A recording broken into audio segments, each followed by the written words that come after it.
Okay, so the best way to get into real estate is to get into real estate.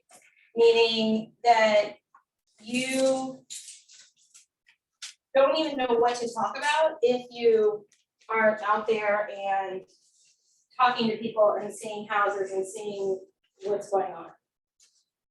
And here it is. So if every week, I hope Susie holds you accountable to this, because this was something that we were like, when I did command the first time, and I've done it.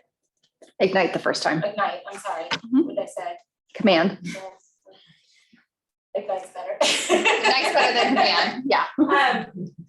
I think I've done it now 4 or 5 times, and in 5 years of real estate. But the first time I did it, my coach made us like serious about this. And that is each week, you should be doing 10 contacts. Each day. Sorry. Yeah, each day, 10 contacts, 10 connections.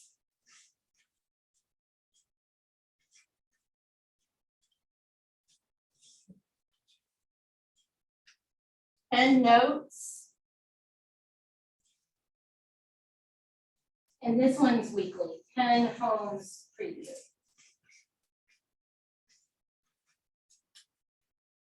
Okay. So I'm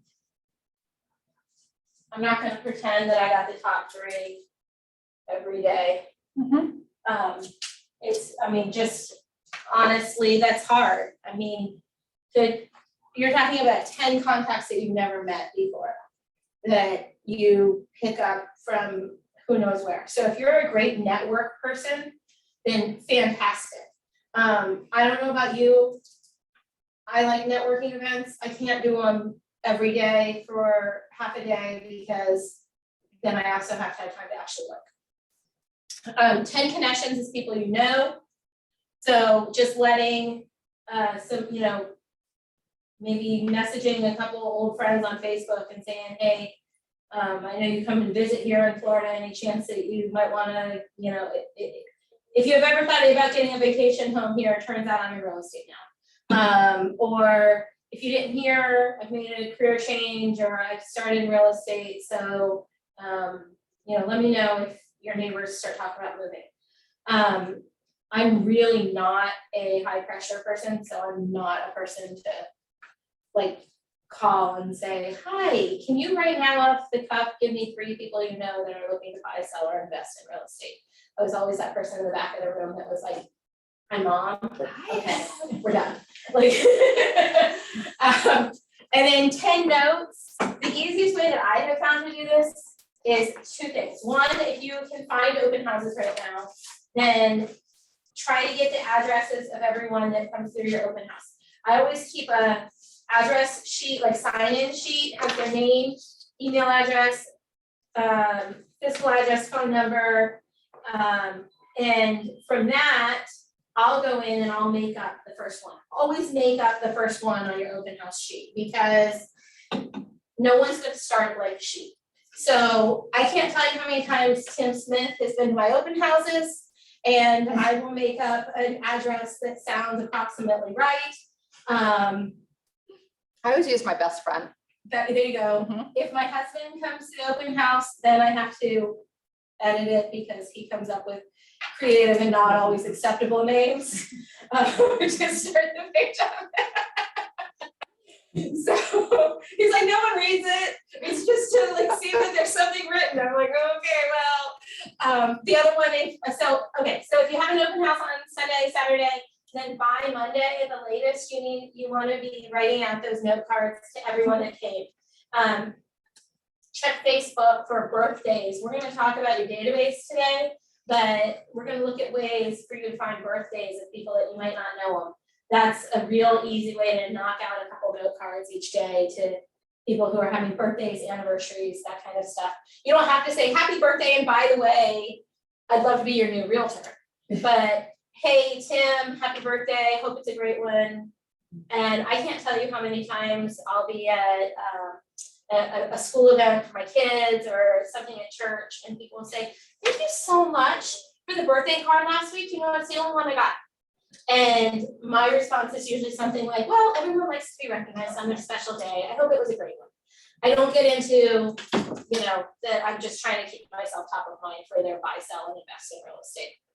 I just, sooner or later, if they like me, then they're gonna be watching Facebook or they're going to be talking with me or whatever. And it's just one way to touch them, to keep them close by. 10 homes viewed, that one's weekly. If you can do it daily, then God bless you. But the best way to do that, what I was taught was go to some of these new communities with model homes, and you can take pictures. You can talk to the sitting sales agents. You can go to open houses, you know, that are not new construction. A lot of times what I would do is after Ignite or other classes I've taken, because this is something that I still try to do, like to do, grab a friend, you know, grab someone by the hand and say, let's go check out whatever new neighborhood, like, let's go to Toll Brothers, you know, the aisles, because you can go there, and I've done it both ways, it just depends on how silly the mood I'm in, but I'll go through and say, you know, I'm just previewing what's new in the area. And so if you don't mind, I'm just gonna take a walk through. And usually the sales associates will say, great, have fun, let us know if you have any questions. I've done this once or twice with new construction, but only when I'm really silly, but I do it kind of regularly when I go through open houses. If I don't have a client, a lot of times I'll have a client that might be vaguely interested in something like that, that I can tell you the house I'm walking into for the open house, probably not the one they actually want. But I'll say, oh, I'm working with this couple right now, yeah, they're moving here from Texas, they'll be here in about a month, I'm just sending them video, and they're, you know, looking to see what they want to come in and look at. If you don't have someone like that you're already looking for something for, that you can't make up a story. Pretend you're looking to, you know, I'll take my husband. Yep, he's my client.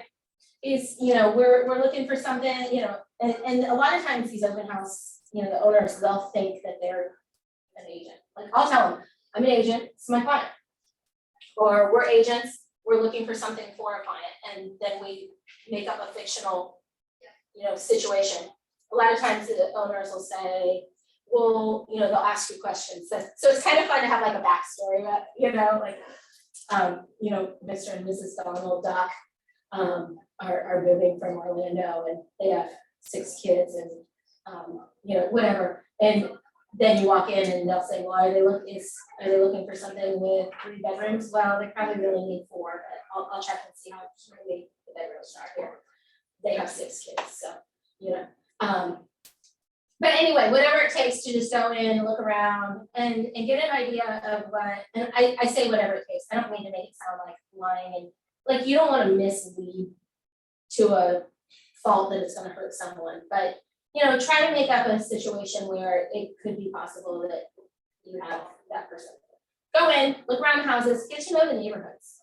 That way, when someone calls you and says, I'm thinking about buying a house, it needs to be in the 500,000 range, probably need something with 4 bedrooms because we have 6 kids, then you can say, well, the bedrooms in such and such neighborhood are really small, so you would need more bedrooms than that, and they really don't have a 5 or 6 bedroom model in there.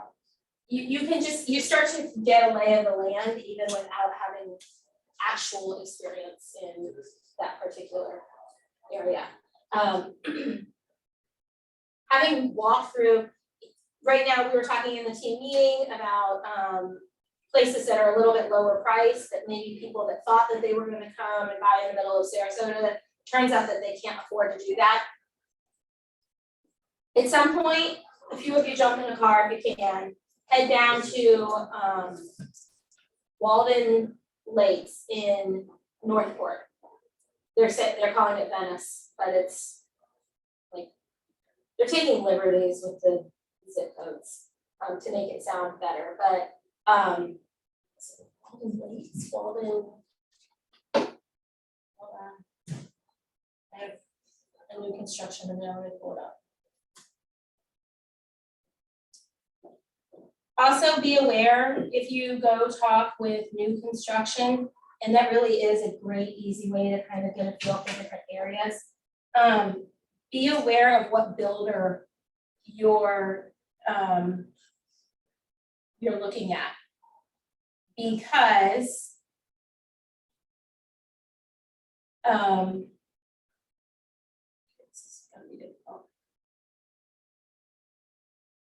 You don't want to go sending pictures of this great new neighborhood if it's someplace that you're trying to get people to pay attention and come by, and it turns out they don't pay commissions to agents right now. Have you guys talked about that at all? No.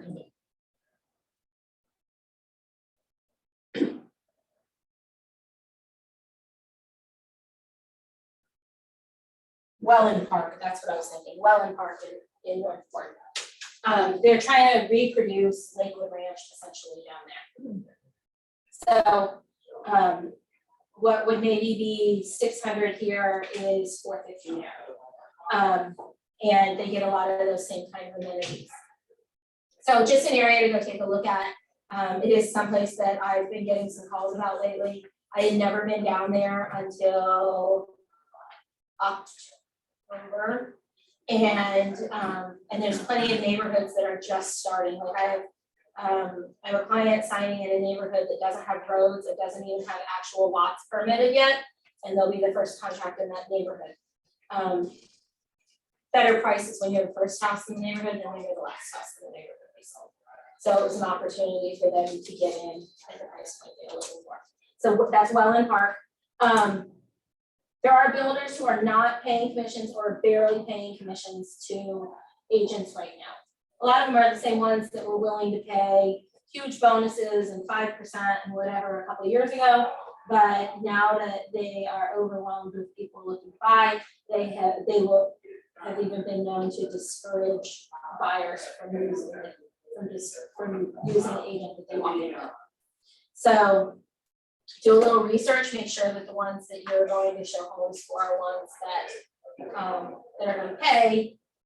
Because like I said, the last thing you want to do is show these amazing Facebook posts and Instagram videos to this neighborhood that they just thought to come to, and then find out that you can't represent them anyway, and it was a lost effort. So 10 by 4.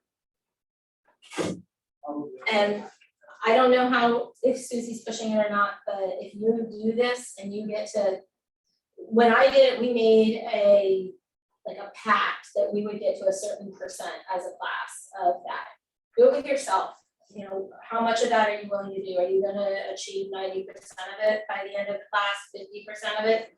But set your goals, because goal setting, if you haven't figured it out in Keller Williams, is a big thing. And making it goals you have to stretch for, but that are reachable.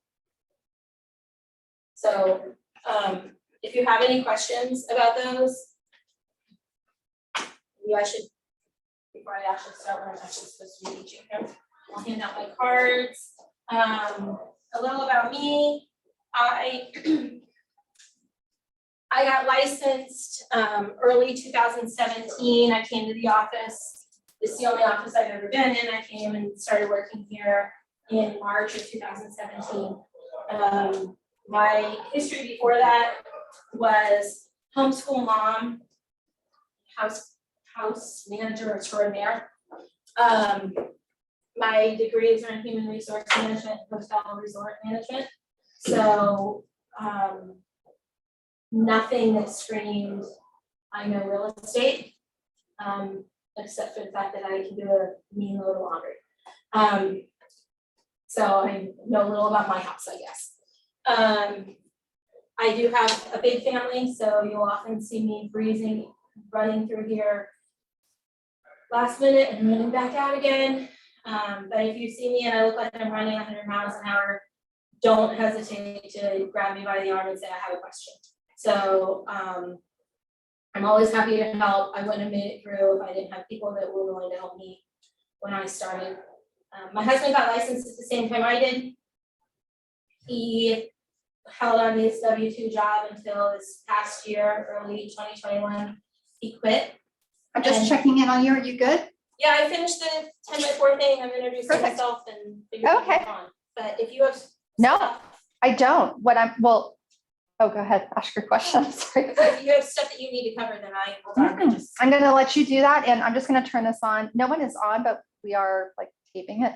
Okay. So I'm just gonna take it off of this screen, or do Okay. you want to use the PowerPoint? It's up to you. Well, I might need the PowerPoint Okay. at some point, but I might need you to show me how to do it. Okay, you just click on it, Okay. and you All can right. use the arrows to go back and forth. So I'm gonna leave it up just like that then.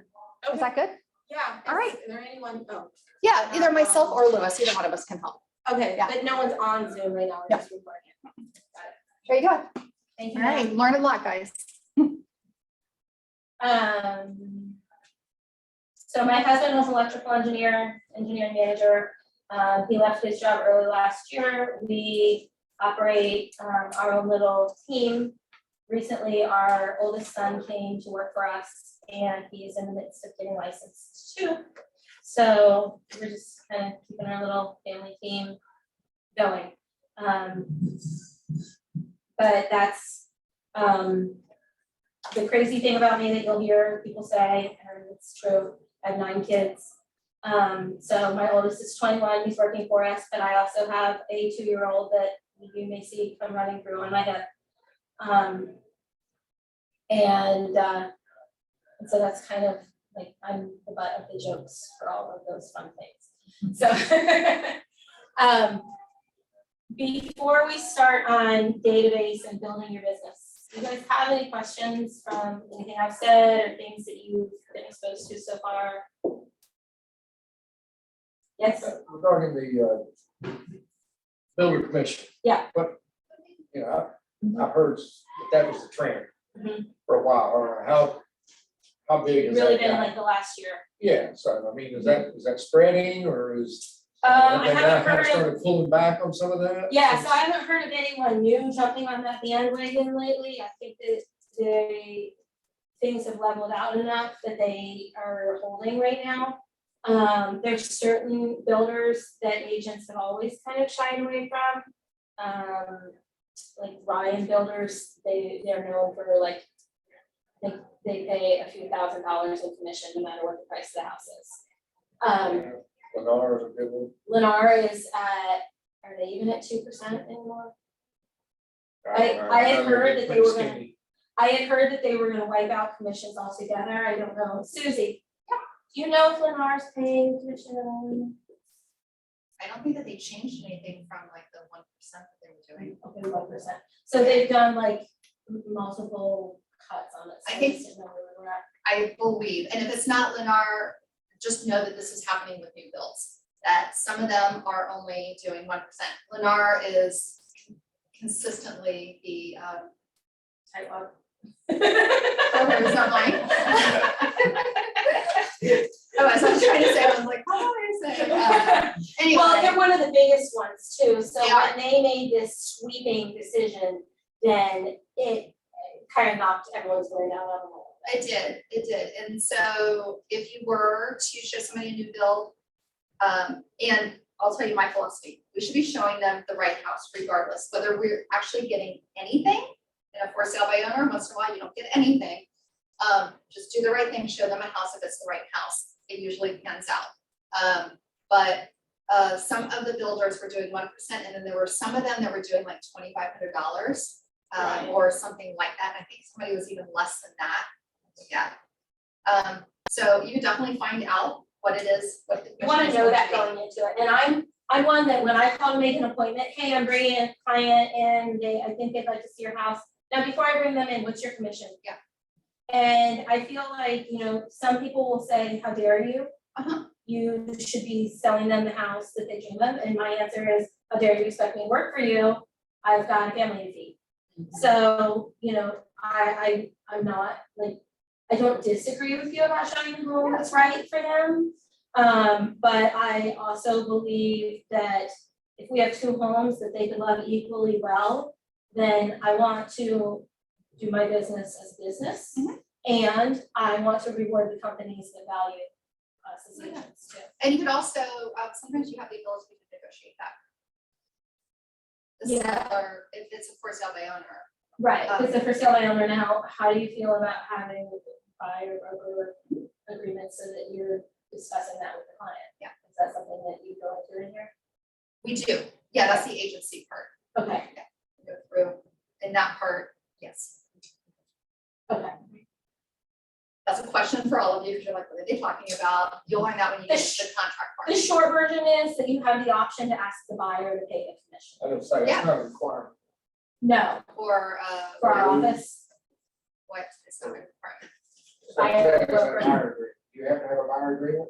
So just to kind of put a button on this part of it, so there is what's called a buyer's agreement. That means that the person has agreed to work with you and they signed a paper.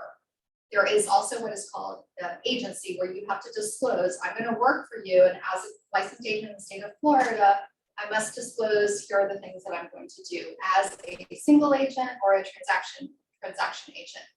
We also have, once you get into the paperwork part, we have it that it is, it just is an additional page that's added to it, that my recommendation is that you just put them all together. So and it basically it's not a says, requirement of the state I of charge Florida. X. Yeah, And it's- either the buyer, either the seller's gonna pay me or you are. yeah, and you can do it that way, or, there's two forms. One of them talks about like how much you get paid, and then one of them just discusses that you're going to be working, that I'm gonna be working for you, and it doesn't talk about pay at all. So you can do either one. So, and I tend to do the warm fuzzy one, like, you know, I promise to be the best agent and look out for your best interest and blah, blah, blah. And in return, you promise to not go buy a house with someone else. And if you go and do a new build, blah, blah, blah, you give them money. Yeah. Pretty much because I've always been that person that doesn't want to scare off my buyers. But some people are able to present it in a way that benefits them. To just put it out there and say, I make 3%. And so if the buyer's not gonna pay me 3%, then you're signing that you're gonna make up the difference. If the seller's not gonna pay you. The seller, I'm 3%. sorry, Mhm. yes. And you Okay. can't do it, yeah, you can't do that. Okay. Now, are you gonna throw away a deal if it's 2.75 or 2.5? Maybe, maybe not. That's the Depends. thing. But there's a, All of these things we're talking about, when it comes down to it, it's not what the paper is written on. If they decide to go to someone else, are you really gonna sue them for it? it won't go anywhere, it won't be held up as far as that document. Right. So again, probably to put a bow on the conversation that Sorry. we're having. Put a just pin a in it, little and bit, it'll come yeah. back in 8 weeks, Uh, however many weeks it is. No, I mean, it could be before that, but there is something that when you're working with a buyer, that they are agreeing to work with you. And it is a paper that they sign. Now, you can have that as a verbal conversation, because honestly, the paper, you won't get anywhere, even if you try to sue them for that, you actually won't get anywhere. The state of Florida does not ever side with us as agents. It'll always side with the buyer, but when somebody signs something, they tend to be more agreeable. Yeah, they tend to be more agreeable. That's that piece of it. The agency, you're gonna hear about that more from the broker, just to kind of make sure that everything is nice and clean, because that is a state required conversation.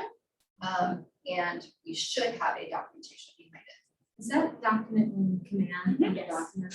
Everything with the state of Florida, as far as paperwork that has been approved by the state, is in the connection. It's not actually in command, but command pulls it from the state forms. Okay. Did that make everything really muddy for you? Yeah, Like, I'm sorry. I don't know what we just talked about. Sorry, guys. But kind of to bring that back and make that big picture thing of it again, when you do sit down with a buyer, not a bad idea to hand them a few of your business cards and say, if you go to an open house, if you go to new construction, then would you please, just as a favor to me, go ahead and tell them that you're working with me. That does two things. One, if they walk into an open house and they hand another agent your card, that other agent has been put on notice and they better not contact that buyer. The other is like if they walk into new construction and they say, I'm working with an agent. A lot of builders, back to the builder situation, anymore will say, you weren't here with them on their first visit, so we're not paying you commission. But some of them will be kind enough to give you a call and say, listen, Tim and Sally Smith were here yesterday, and if you can get down here and sign that they're your client in the next 24 hours, then if they buy with us, you'll be set. Is there something you sign when you go into the models to say you're working with the client to give them? If you have, like, if you bring the buyer with you into, yes, Okay. then they, and make sure they do it, because there are times when you walk into a model and you say, if you don't mind, we're just gonna walk through. Oh, sure, go ahead, let me know if you have any questions. Great, will do. You walk through with your buyer and they say, yeah, I appreciate it. I think I've seen everything. I'll think about it. Let's go on to the next neighborhood. If you didn't have your buyer fill out, Tim and Sally Smith, this is our address, and our agent is Tracy LeClaire, then if Tim and Sally go back later and decide to buy in there, you're out of luck. A lot of them anymore are doing it online. So they'll say, Tim and Sally, I'm gonna just register you on our wait list, and we'll give you a call as soon as we have something ready for you. I'm not shy about saying, and you have me in as their agent, right? If you have any questions, if you need to contact them, you're welcome to contact me. Here's my card. You need to push for yourself. Right? And, I don't mean to make it sound like you're using everyone for a commission check, but the reality is, for too long, agents have said, oh, well, no big deal. It comes out in the wash. I'll get another client. They got the house they want, whatever. This is a business. So you took them in, you took the lead, you stuck them in there, you told them how great this company was and how wonderful the homes are. You deserve to be paid on that. Are there any builders that you find favorable to agents? D.R. Horton is really great with agents, really great. There are times where things like if you have someone buy a D.R. Horton home, then you definitely, I would suggest having an inspection before close, and walking through and just seeing if there's things that you notice. I had one close a couple weeks ago. Second story of the house, there was at the top of the stairs, they call it a knee wall or a half wall along there. The wall was 1.5 inches off. It was like you could stand back and see it visually. And the superintendent was like, didn't notice. And that was, we had an inspector there and he was like, they didn't notice. And I said, well, and basically the inspector said, well, I did my job, I identified it. And I went to the supervisor and I said, do you see it? And he said, yeah, I do see it. Okay, what are we gonna do about it? We're gonna fix this, right? Well, we're supposed to close on Friday. Fix this. And I went back the afternoon before closing and it wasn't done. So, they've got a lot on their plate. I'm gonna give them the benefit of the doubt that they weren't purposely trying to overlook things, but any company can do that. D.R. Horton just has a tendency to throw a lot of homes up quick.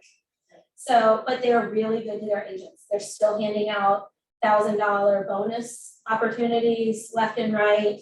They stay in contact with us. They want to do business with agents, and I appreciate that.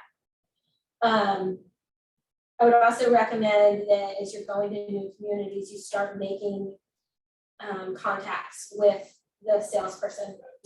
Identify a salesperson in that office that you have a good conversation with. If you go and you have a cruddy conversation with someone, go back a few days later, try again. Go back another week, wait until you have someone that wants to buy in there. But if you find someone that you do really well with, then stay in contact with them. I have, most specifically that neighborhood where we have that D.R. Horton home. There's a sales agent up there in Bella Lago in Parish. He's the best of the best. He really is. And he's selling stuff like crazy, but he also makes a point. Like I stopped by one day and was just, hey, how you been? How's the baby? Whatever. Next thing I know, someone from the neighborhood walks in and says, how much are you guys selling such and such model home for anymore? Oh, it's like $450. Seriously, I paid $260 2 years ago. I'm thinking about selling mine. Sales agent goes, let me introduce you to Tracy. Like, these are the conversations that come back around. So just always be looking to form those relationships when you go into those neighborhoods and stuff. Okay, so none of this was on my agenda. You'll learn that I can talk about anything forever, too. I am Tracy. Oh, you got my card. Okay, I'm sorry, I thought you walked in late. I saw someone else walk in late too. Okay, okay, you're Daniel? Cool, I'm Tracy, nice to meet you. My husband's name is Daniel. Emily, we met. Tell me your name. Brian, Brian. We have a few of those around. Yeah. call me Bird. Bird? Yeah, keep it straight. Okay, is that your last name? No, it's me. Okay, got it. All right, tell me your name. Lauren. Lauren. Gunner. Gunner. Sarah. Sarah. Chris. Okay. Anybody have any cool back history that I need to know about? Brian, you had a question, didn't you, when, before I got off on this Yeah, last I did. tangent? I mean, Do you remember it now? sure, couple. So you have a family, you know, husband and wife, and your son is coming in. Mhm. What kind of volume? You said you've been in here for 4 years or so. What kind of volume? My volume last year was, just a little over 10 million. That was my best year. The year before that, I was back to homeschooling, wrestling with COVID, I didn't have COVID, but just all the stuff around it. And frankly, couldn't get my head in the right place. And my volume was like less than 3. So a lot of it is mental, I think the year before that, I was at 8 or 9. So I definitely have done some of this. And the best thing that I can say from experience is get your systems in place. We homeschooled too. Do you? Well, not anymore. Okay, We did for quite a while. I homeschooled for 11 years on purpose. And then I homeschooled for, a semester or whatever against my will, during COVID. But it was a good experience, and we just got to the point where, it was doing more harm than good to my relationship with a couple of my kids. So at that point, I decided it was time for me to start doing more good than harm to my own self-confidence and mental state, and and decided to go get licensed. I'll get back to your stuff. Contacts. Mhm. I think you gave us the definition of contact, if I'm not mistaken. That was just somebody new, you'd never known Right. before. And you had a discussion, this is who I am, this is what I do. Right. It's pretty much. Mhm. You're capturing all of their information at that point as well. Correct. Okay. Great way to do that is exchange business cards or say, hey, I'd love to talk to you further about your cleaning service. Can you just text me your number real quick? Or would it be okay if I texted you mine, you can send me a message? Yeah. From there, I'm like the greatest PI ever, so I promise you I can give you everything down to where they were born. Well, I'm just curious, I mean, the approach you take on that is, you ask for their permission to have ongoing communication with them at that point, such as, hey, do you mind if I put you on? I mean, they're just kind of a suspect, Right, at that point. right. There's no, you don't know where they're at, so having that ongoing contact at that point, how do you position that? I think it depends on the conversation. This morning I was at a monthly networking event. Mhm. Those people know that we're coming in there to make business connections. Right. So, hey, I'm so glad that I met you, Miss Photographer. I'd like to stay in touch because I could really use some headshots, and I hear you're looking to buy in the future. Something like that, So in that case, I would tell them, listen, I'm gonna send you a market report of what your home's worth right now so that you know where you're at and we can continue this. If it's someone that, you're sitting at dinner tonight with your wife in a restaurant and, you strike up a conversation with the waitress, or you're out at some social event and someone introduces you to someone, then no, I'm not gonna take happy hour or, you know, yeah, happy hour with the guys and be like, listen, I'm in real estate, do you mind? I'm much more likely to, you know, Bob, it was great to meet you, thank you so much. And then I run home and find Bob on Facebook or LinkedIn or whatever I can, social media. I make him my new best friend. From there, I find out, you know, more about him, and I am really big on this. And it may sound counter to some of what you will hear, but I am really big on, I form relationships. I don't want to scare people off. I am so tired of trying to be sold whatever it is. Like, I don't want to hear about one more variety of vitamins that I can buy, or, you know, that kind of stuff. Like, and real estate agents are seen that way. So my goal is to broaden my sphere of people that I know who learn to know, like, and trust me. And if I can continue to meet new people and stay in contact with them, which isn't always easy, then hopefully we get to that point where they trust me, or where I have the open, you know, end. If I hear them say, gosh, this house is just getting too small, boom. Hey, Yeah. how about we sell it for you? Well, I mean, I realize we're all new here. Yeah. You know, such as, I'm very similar to you. You know, that's the way I operate. Because I'm gonna treat people the way I want to be treated. Right, I don't want to be in your database if I'm not even a real suspect for what you want to do. yeah, So.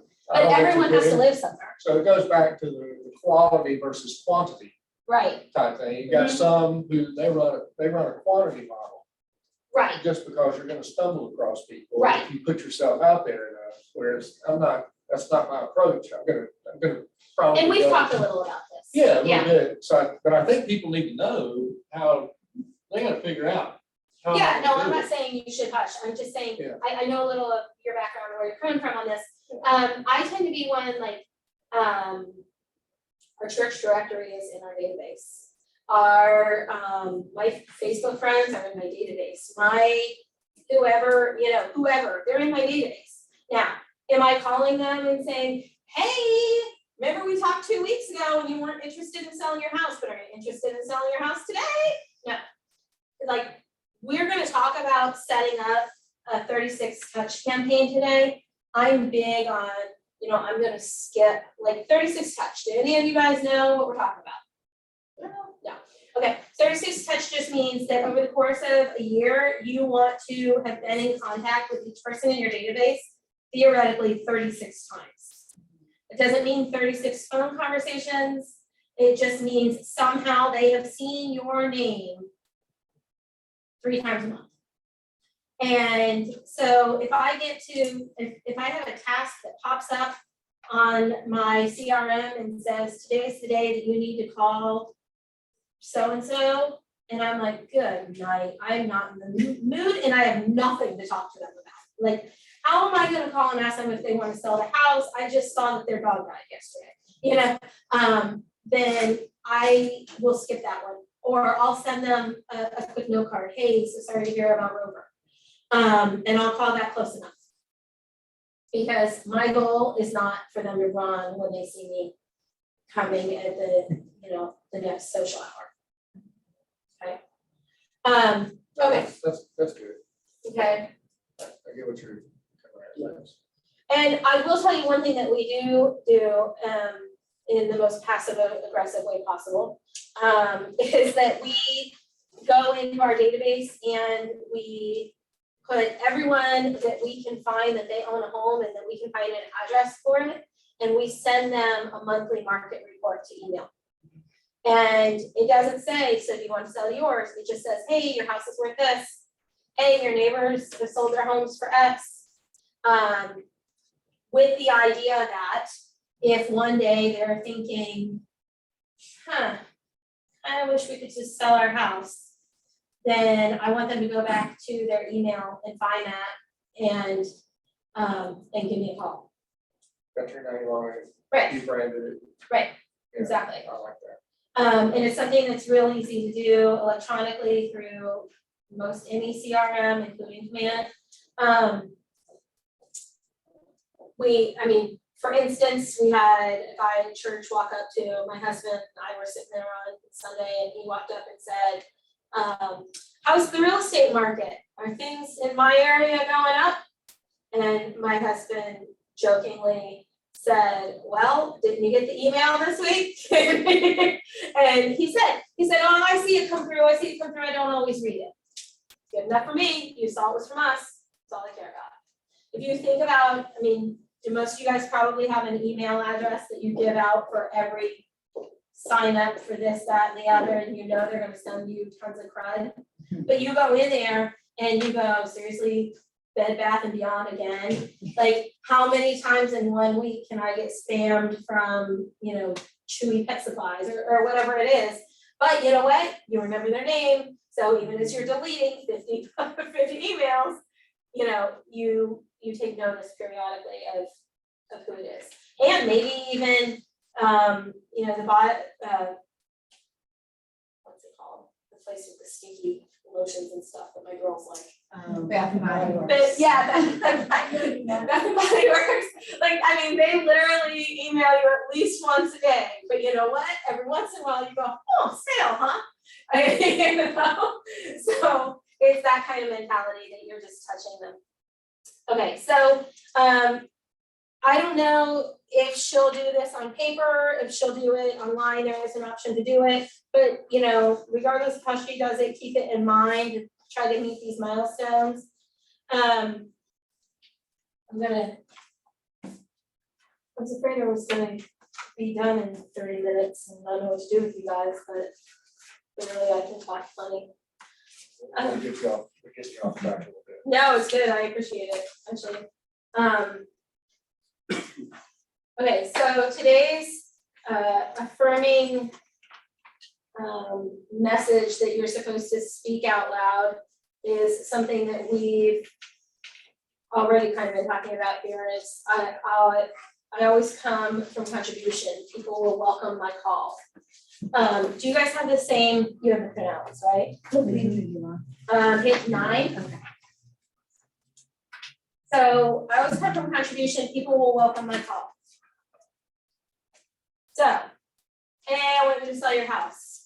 If that's what you're known for, they're gonna pick up the phone. Nope.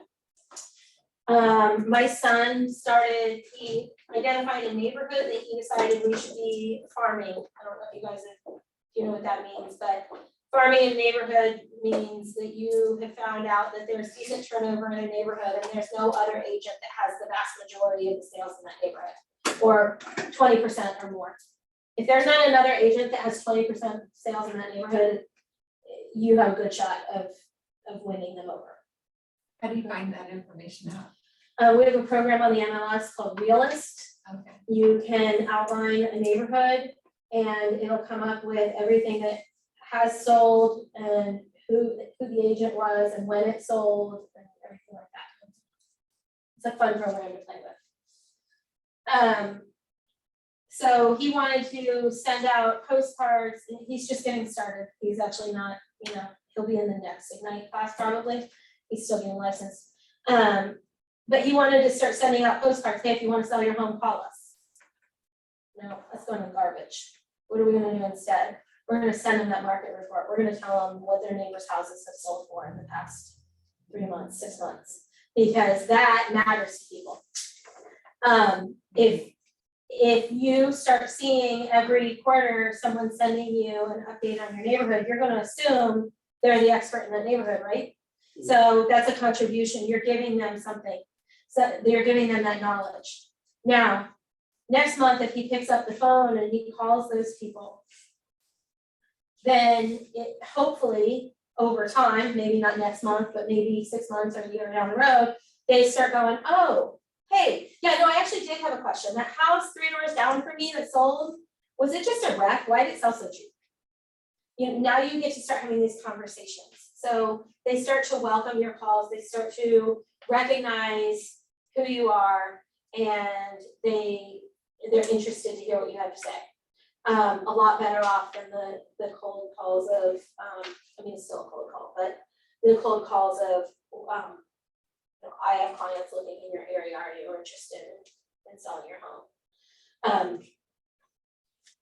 When I get those calls as an agent, and I've even gotten them from other agents in our office. Because, I mean, even if I wasn't an agent, nobody, like, I don't want new windows, I don't wanna hear about your new health plan, I don't want, leave me alone, you know? So come out with a contribution of some sort. If that's your family members or your friends that you have already available for your database, because that's where you're gonna start out, you're gonna start out with your sphere. Then having an educated answer to, what do you think the market's gonna do this year? Well, Scott gave us some good, were you guys all at the team meeting? Anyone? Were any of you? Yeah, okay, you did like 3 were, okay. So Scott gave us,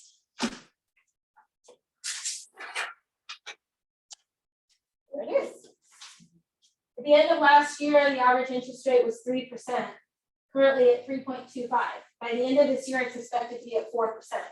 What that means for someone buying a home at the end of this year, our area's average price point was $448,959. If they're putting down 20%, they take an 80% loan value loan.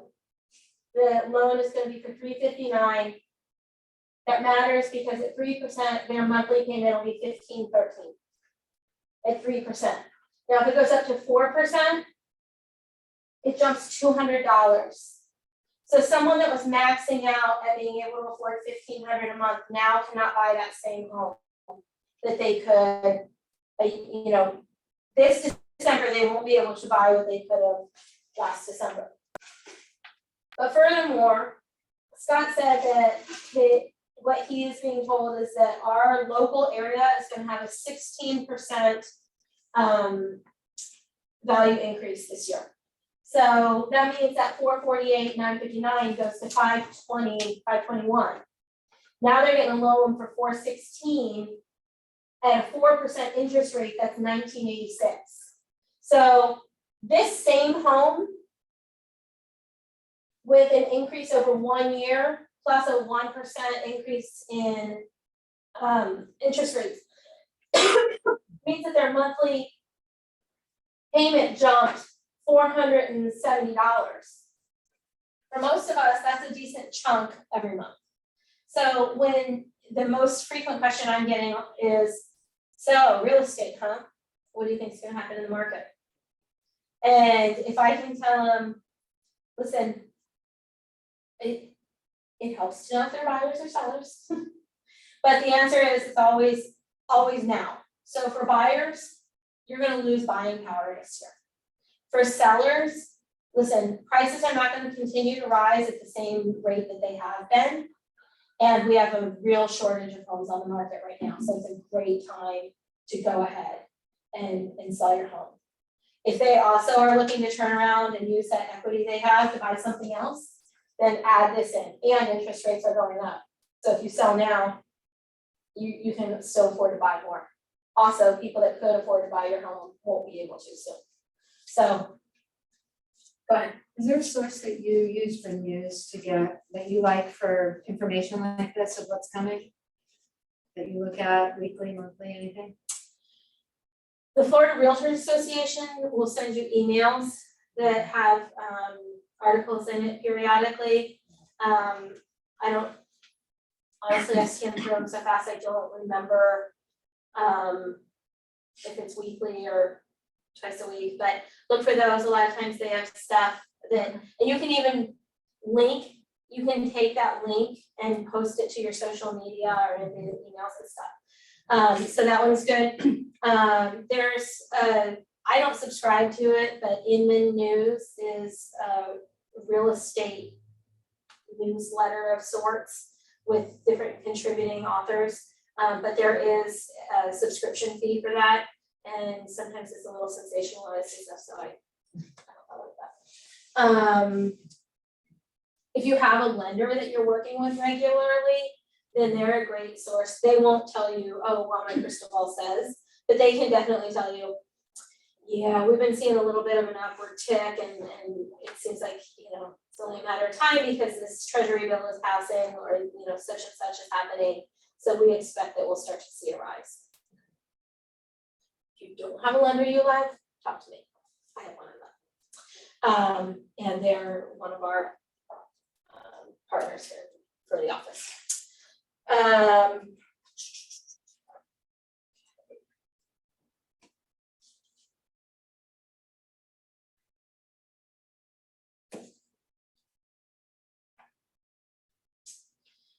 So this is where I'm supposed to give you 15 minutes to start calling people.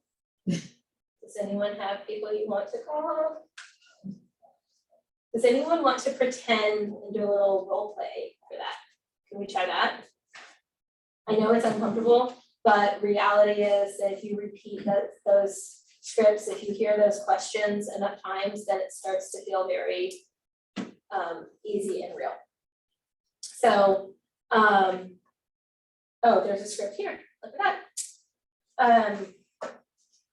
And now you're assuming that these are METs. Have you guys, I don't think you've probably discussed this, but METs, unmets, and referrals is a way of categorizing who you're talking to. So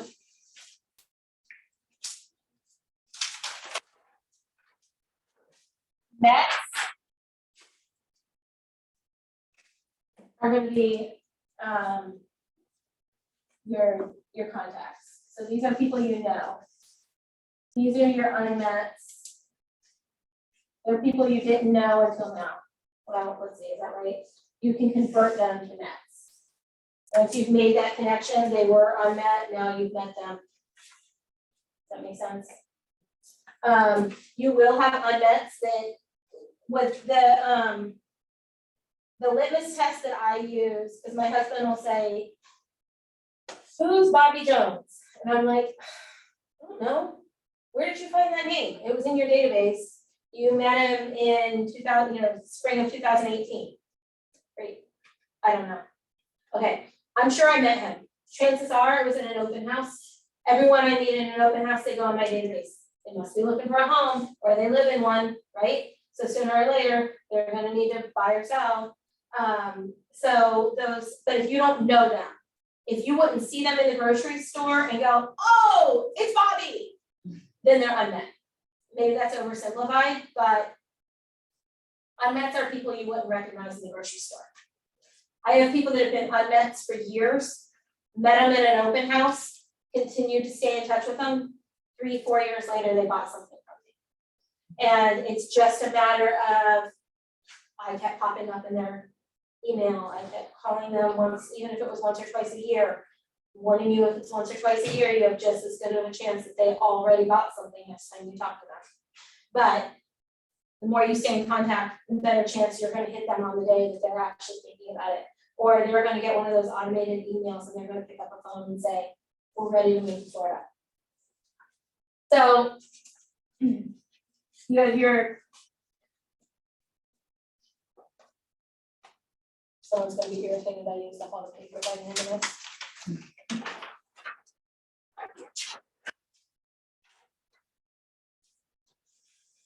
You have mets, unmets, and referrals. What's a referral?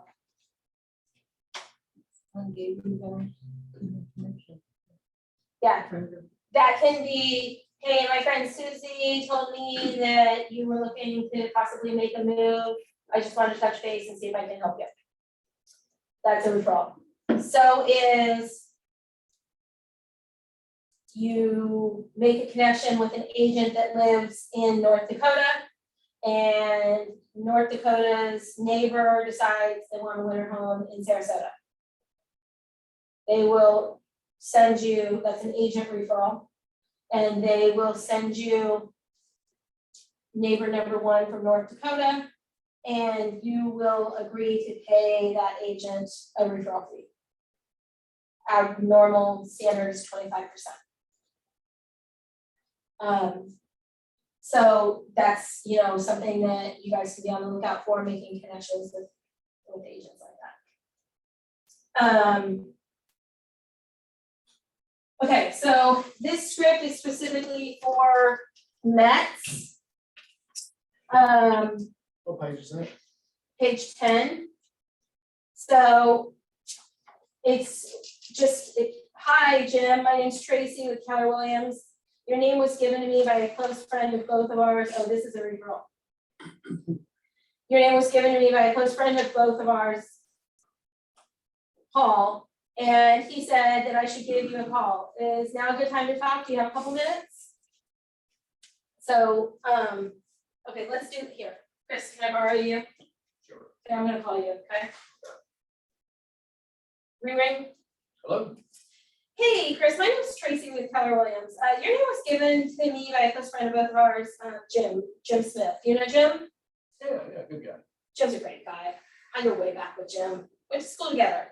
How do you know Jim? So we play golf. Oh, that's awesome. Golf's fantastic too. So Paul told me, Jim told me, whoever, yeah. So that I should give you a call. Is right now a good time for you to talk to you in a couple minutes? Yeah, sure, Tracy. Okay, great. Appreciate it. So Jim said that you were thinking about selling your home on Siesta Key and that maybe I should give you a call. Are you looking to sell? Well, we're in the talking stage about it, just values are so high, it's just kind of making me feel like there might be something to consider. Sure, and that's fair. Well, Jim wanted to make sure that you were in great hands and I feel like I'd be a great person to help you do that. So, I don't want to push you, but I would love the opportunity. You guys can tell we're going off script here, but I would love the opportunity to just kind of meet and talk about what your home's worth and what the options would be. Would that work for you? Well, actually, I've been looking online right now. Okay. As far as, it looks like I've got a pretty good handle on, what it would sell for. Sure. So, Do you have any questions about the market right now? do you have a crystal ball? Uh, I'm sorry. Chris, I so wish I did. No, you're good. Keep going. This is what I love. No, it's real world. Yeah, no, that is real world. And that's what, when I do script practice with people, I love to be the antagonist. Right. So So you'll get that. So yeah, I've been looking on, looking online and it looks like I've got a pretty good idea that, they're selling for about, $1 million. So Chris, what's your plan? Why would you'd move for the equity, but clearly you've got to live somewhere. So what's your plan after you sell? That's really what we're trying to figure out. We don't want Gotcha. to get caught homeless. Yeah, I But- understand. We feel like it just might be a good time to sell. Are you looking to stay in the area? Or are you thinking you'd move out of the area? We like it here. But I guess if we sell high, that means we'll have to buy high. Well, yes, but you've got some great equity in your home right now and interest rates are fabulous. So I don't know what your interest rate is on the home that you own, but chances are with a lower interest rate now, then you'd have more buying power. So you could still make a move upward. Or you could enjoy some more of that equity and downsize. And this is where you're trying to get a feel You for. got it right there. That was a deal before you ever did this. Yeah, we're just thinking about downsizing. Okay, Great. great. Yes, that's the time. So, obviously I'm not a super strict to the script person, but the idea is to find out what is their motivation. If they say, we want to sell because we have a new grandbaby in Kansas, oh my gosh, Kansas is great this time of year. But you say, you know what? Nothing can beat time spent with family, So whatever their motivation is, you need to be able to answer to that. Right now, the biggest hang up that we're hearing is, if we sell right now, then we're gonna have to buy high too. And the best answer you can give them is, yes, but interest rates are low. Interest rates will be going up. So it's gonna make it harder for you to get what you want at that time. But if they're a cash buyer, they don't care about that. Truth. Absolutely. So if they're a cash buyer and they're looking to sell and then rebuy, then you tell them that they have the benefit in the market right now. People are looking, they love cash offers. It's a great opportunity for you. you kind of just have to, there's a bright side to just about it. You've got to be quick with what that bright side is. Yeah. So when he says that it's worth $1 million, where'd you come up with that number? I mean, it's really based upon comparable sales, doesn't have a market report. So like What if you Chris ask thinks his home is worth $1 million, is that what you're saying? Right, like say, well, where did you come up with that? Yeah, you have to Now, be careful you how look you at word how- it, because you if know. someone says to me, where'd you come up with that? I'm gonna be like, what the heck are you? That's a So, good but question. yeah, but Yeah. you've got to just, word it carefully and say, okay, I mean, chances are if I'm calling Chris and I'm doing calls like this, I am not going to do a full CRM, or not a CRM, a full, CMA before I call him. So I don't know what his house is worth, and I'm not about to tell him over the phone if I did. So, so to continue that conversation with him, I might say, listen, I understand you guys aren't real sure. I would love the opportunity to talk with you. If you'd like to wait until you have a better idea of what's going on, then that's fine. But I would love the opportunity to sit down and talk with you about how we can help you meet your goals. And again, we're coming from contribution. We're not looking to rip the house out from under him. We're looking for how to meet his goals. So if that means he says, yeah, we're just not there yet, that's okay. I'm gonna call him back in 2 weeks. And I'm gonna say, just checking in. How's it going? Any information you can get, take notes on your CRM. Any information you can about like why they're selling, what's going on in their life. It's not a priority for them to figure it out right now because Chris's mom just found out that she has cancer. Like the last thing in the world I want to do is call back in 2 weeks and say, how about now? I want to send a card, hey, thinking of you. I know this is a hard time. Call them in a couple weeks and say, how's your mom doing? And try to go from there. One thing a couple of folks kind of made fun of me or whatever, because, the Yeah. program is get them in the office. Mhm. I just like, hey, they start talking, say, well, listen, whether this is, a good time or not, hey, there might be a right time, I just like to meet with you, like to go get a cup of coffee or something. I meet people on site, Mhm. and that just seemed to be a much smoother transition than, hey, I want to try to get a meeting. Mhm. People just, it's. They just- recoil from the formality Yeah, of that. and that conversation becomes more conversational at that point right there. So, hey, it'd just be great to meet you. Apparently you hey, you got $1 million home, you're in a desirable location. That's fantastic. They seem to be a little more willing to meet, say, off at a third neutral site Yeah, right. than And get them on your territory. I want you coming into the office. Yeah. So, Yeah, you're right, that is too formal. Now that goes along with the new safety committee that you're all gonna be joining that I'm heading. Because we wanna make sure that we're not, put yourself. putting yourself in a risky Right. situation. Yeah, go ahead. So in that scenario, when you're talking with somebody that seems to have all they need right now, if they happen to turn around and say, well, if you wanna, can you tell me what my house is worth and do an analysis? How do you avoid doing too much for someone without a commitment? You know what I mean? Like he can use you for all this information and in the end, And he's just then gonna do it for himself. selling, So right. how do you handle that? Okay, so I actually had a listening presentation a couple weeks ago where this exact thing was happening.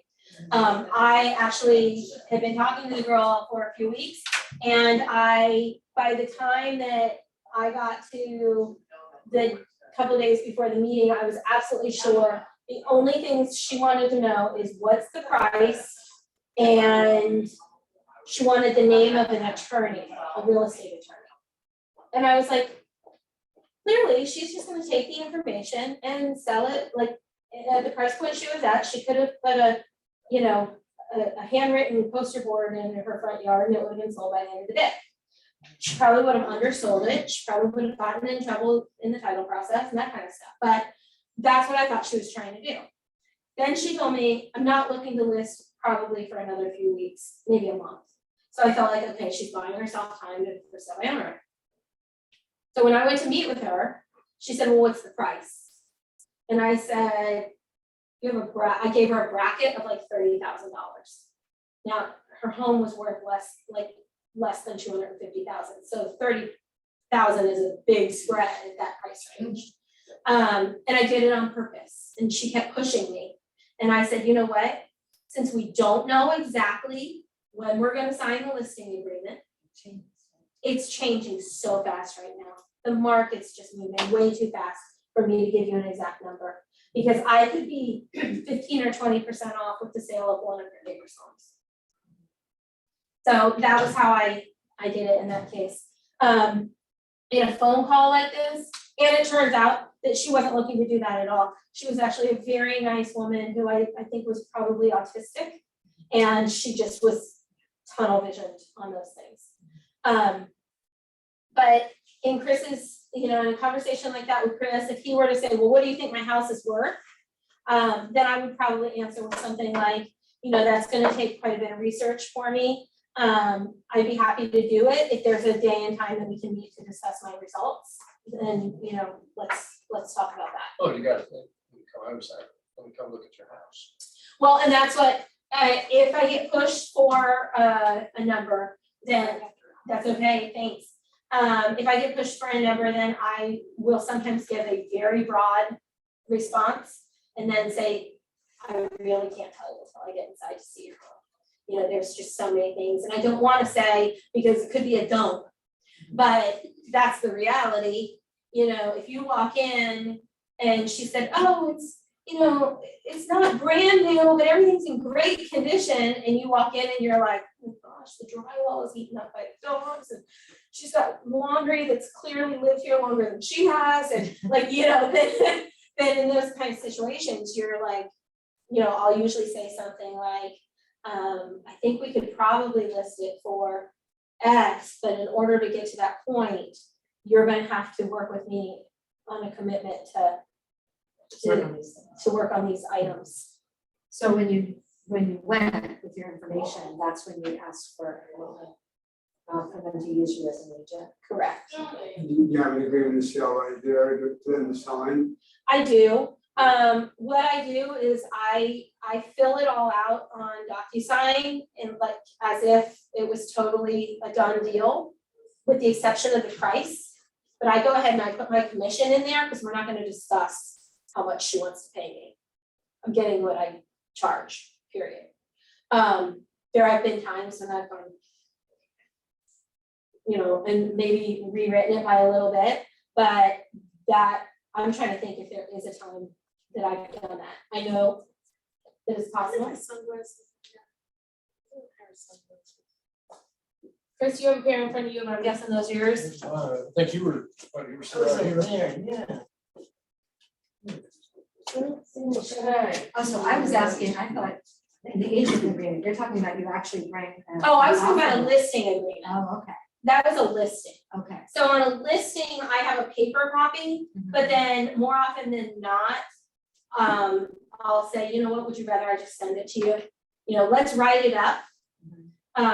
Some people will say they don't want it to sign it electronically, and if they're willing, I would prefer to have them sign it in person before I walk out that day. Okay. But a lot of times I'll say, great, good talking with you, glad we have everything here, let me go back and stick it in the online document, and then I'll email it to you. Now from a buyer, if you have a buyer, then the correct answer is, I would love to meet with you about what you're looking to buy. I have Tuesday at 3 or Wednesday at 1 available. Which one works for you? Okay, Wednesday's better for you, or neither of those work. How about Thursday at 4, whatever. Try to give them a couple numbers to lock in that appointment, and then have them meet you here, in theory. And you go through a buyer's presentation, which I know comes later in all of this. But you're gonna go through and you're gonna ask them what's important to them, what's negotiable. Do they have to have a pool, or they just really wish they could have a pool? Because if they have to have a pool and they want a 4,000 square foot house for 150K or less, That's, you know, but if they're like, you know, I have 500,000, I'd like to have 3,000 square feet in a pool. How do you feel about 2,500 square feet with no pool? Okay, great, then you're serious and we're gonna do this. And then that's where I don't have one with me, but I will do the, it's something that our old broker owner wrote up, and it basically just says, I commit to be the best for you, you commit to be loyal to me. And that's the one that I use, and that's enough to suffice with the current management, that you had them sign something that you're working with them. It's also, there have been times where another agent, you know, you might have a buyer that goes online and signs up for someone else's, you know, let's say they come on my website and they say, I want information on such and such a neighborhood. And I call them and I'm talking with them, and then they go back to you and say, so weird, this girl named Tracy from your office called me the other day. This has happened to me, I've been you, where they went on another team's website, that team started calling them, they were real good about it, calls. And my buyer said to me, I don't even know who these people are, but they're calling me like crazy. And they're another Keller Williams agent. Who's that? They told me, and I was like, So I went back and I said, listen, I'm not trying to be nasty. But as you can see, they signed as my buyer on the state. Well, they went on our website. I understand that. I'm not angry. But I've got this. You know.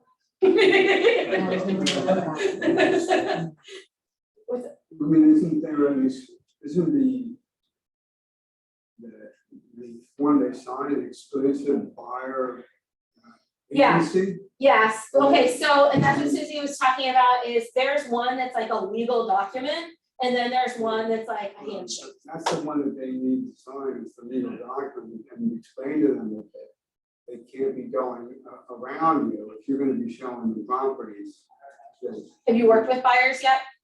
Well, I just sold a couple properties up in Philadelphia. Okay, And, you know, and I had a lot of buyers, and one of them was a white elephant that fell out several times. And I probably had a dozen agents come in with buyers.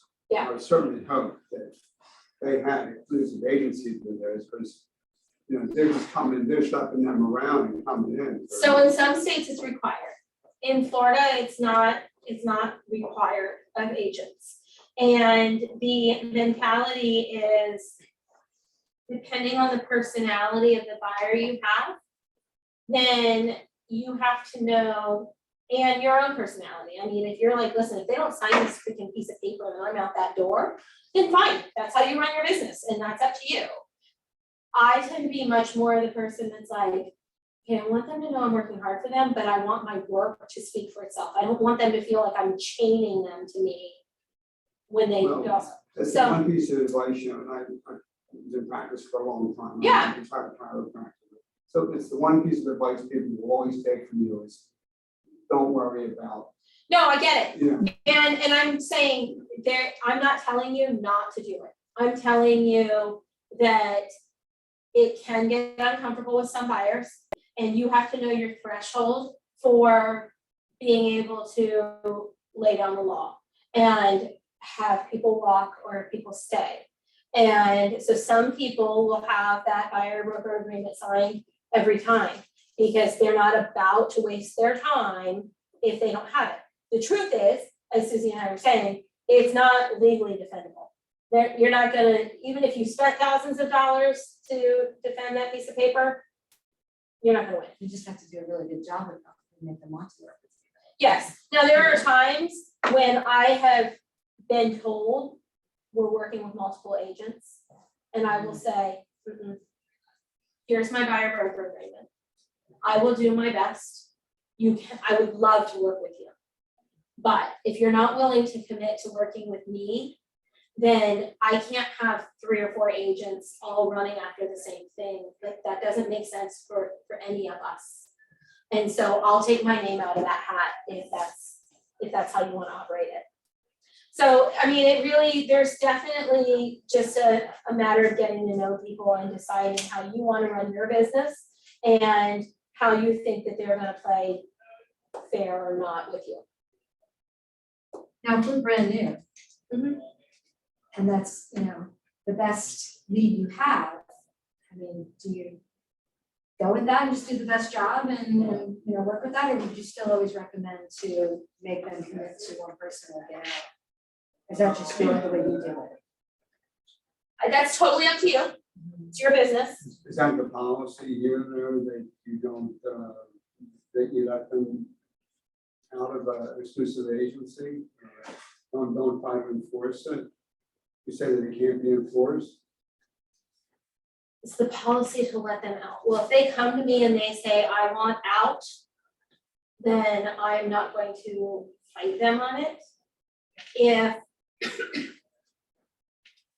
If I find out, I have one where I spent a lot of time with this couple. And I had a few conversations with the wife, and she was like, oh my gosh, I just feel like you're a godsend, like you're exactly what we've been looking for, you're so wonderful, you get us, and you know, all this kind of stuff. And then I must have said something. Because I got the very, after our second appointment, I got the very real vibe from her that she felt like I was a little too friendly with my husband. They're like, I mean, seriously, I've been married for 23 years, I have 9 kids, they were like maybe 30. Believe me, no male in their right mind was gonna pick me over her, like, she's gorgeous, you know? An indication there was an underlying problem. So. So, you know, but it was just this very uncomfortable, like, he was like, yes, we're on for tomorrow, we will see you, we're gonna find the house, and she was like, we'll talk. And I was like, oh, okay, that's cold, and so then he texted me the next morning and canceled. And, so I called a few times, and, I finally got a hold of her, and she said, it turns out that you're just not the kind of agent that we're looking for. We found a man that's gonna help us. Now, that said, I took them, if you don't know, you will, and I'm telling you now, you can centrally register your buyers if they're interested in Lakewood Ranch. So you go to the Lakewood Ranch, what do they call it? Information center over on Market Street. And I think they're still doing it by appointment only because COVID. Call and make an appointment, say, hey, I'm bringing the Smiths over, we just want an overview. They'll gladly take a half hour of your time and tell you all the benefits of Lakewood Ranch. They'll map out different neighborhoods, they'll ask you what they're interested in, whatever.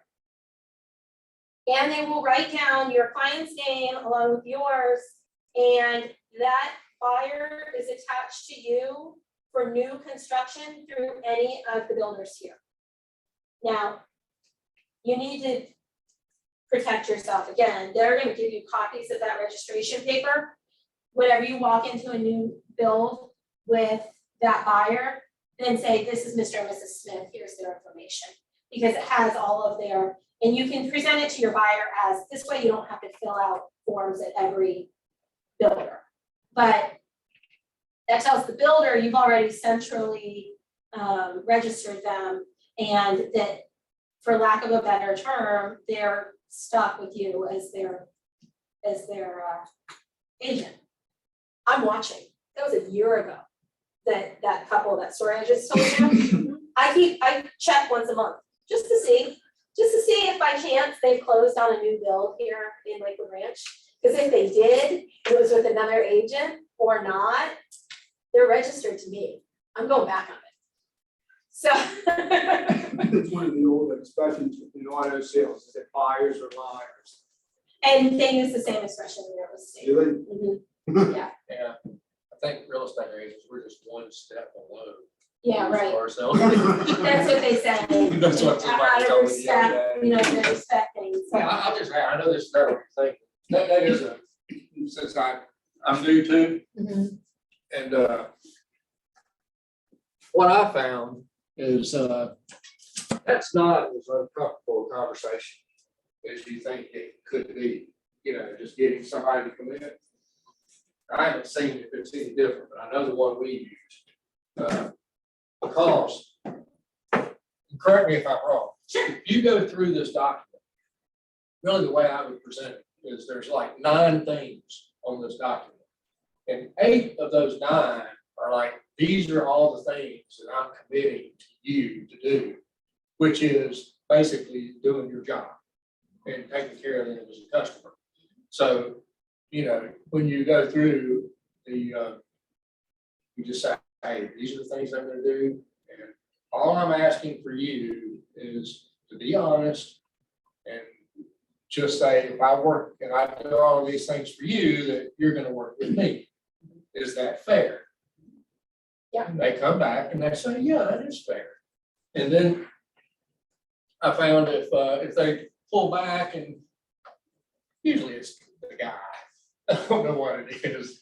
Usually it's the guy's like, oh, I don't know, I'm signing. I've never had to sign anything as a buyer before. It's one that I've had a lot. Yeah, they're like, hey, I Well, don't if they're sign. from New York, you know. But then if they would, you know, kind of pull back, I would just tell them, I say, hey, listen, you know, reality is this. All this is saying, and I used to use that, all this is really saying is one, I'm gonna work really hard for you, and you can fire me at any time that you're not happy with the level of service I provide. And all I'm asking you, if you do decide to do that, you just let me know. And I would really appreciate it if you would let me know beforehand so that I can correct anything that I need to make sure you're getting what you need. And And that's an easier document than the one, Brian, that you're talking about, where it outlines. that legal, yeah, now The that, legal Like the one- legal responsibility, the fiduciary relationship that you have with them. And it Well, outlines doesn't how much spell you that expect to make on it, and there's a lot of like time, like, it's a lengthy multi-page document. That gets a little bit more like, will you please sign here? You know, which is why your question was, so you're saying that you won't back it up? well, Yes. In essence, yes. I hate it. I've said a lot of nasty words and stayed up all night frustrated about it. But if it's a situation where there are situations where I will ask the broker to please call that other broker. But, and that's if it's like, you have an open house. No, you have, you know, the Smiths, and they walk into an open house run by agent ABC. And agent ABC starts hitting them hard for, do you wanna buy this house? Do you wanna buy a house? Do you wanna buy a house? And the client is saying to me, agent ABC is driving me crazy. Then I wouldn't have a problem saying, Scott, can you help me out here? Broker to broker, call their broker and tell them to back off. Because my client's happy with me and I have a signed agreement with them. Then that's probably a case where they walk through the open house and they never told agent ABC that they were working with me. And that poor person is throwing her time away too. I had a situation where I had a listing in a neighborhood that had an agent operating their property management. And she was also the main agent selling, it was a mobile home park. And she would go list these people's mobile homes for them when they wanted to sell it. And she started going to my seller and saying, your agent priced that bad. You shouldn't have had her do that. You know, now this is a listing. It's a little bit easier to defend than a buyer. But I called her and I said, you need to back away. This is my client. She wanted to tell me, oh, I'm not calling as an agent, or I'm not telling them this as an agent, I'm telling them this as a property manager. You hold a license, back away. She ended up getting fired from the property management group. I don't think that was by any means solely because of this, but there are times when having it on paper, you can show, listen, I had this relationship before you did, and you need to back off. Like the one where I said that my client was on another agent here on the office's website, especially within the office, we're not gonna do that. Was that abandoned mobile home park? Was it abandoned mobile home park? It was, yes. But, you know, I had a client that was looking to buy a good, like high priced property. And they just happened to stumble onto another agent in the office's website. And I did, I said, you know, please just take them off your call list. And they did. But if I had not had assigned something, they might not have. Have you run across, I don't know of anybody that I've run across that actually uses a buyer agreement, the legal buyer agreement. Danielle Dustman, now she manages for Mark Midget, but she is one that is like, absolutely. Everyone, She's from Massachusetts, and in Massachusetts, it's legally required that you show, that you have paperwork to prove that you represent the person. So for her, she learned how to make it not a difficult conversation when she was there. So when she came here, it was like, she's like, why would you not do this? You know, for her, it was an easy conversation. But that's, I don't know who else in the office does it. Other offices aren't doing it either, Yeah, that I ran across, so it's, I think it's a Yankee thing. I'm just kidding. No, it's, I think there's only one of the half dozen that I've had an opportunity to work with over there. There's only one guy who would not do it, and he was from Boston, Massachusetts. I had one time where it was not a northern thing. I was very new, and I had been taught to always demand proof of funds or pre-approval before you show property. Oh, sure. And I was given this lead by someone who bought leads, and I was working for him, like I was taking him his extra leads and paying him a commission on anything that I closed. And I called, and these people said that they were looking for a beachfront condo on Longboat with a full water view.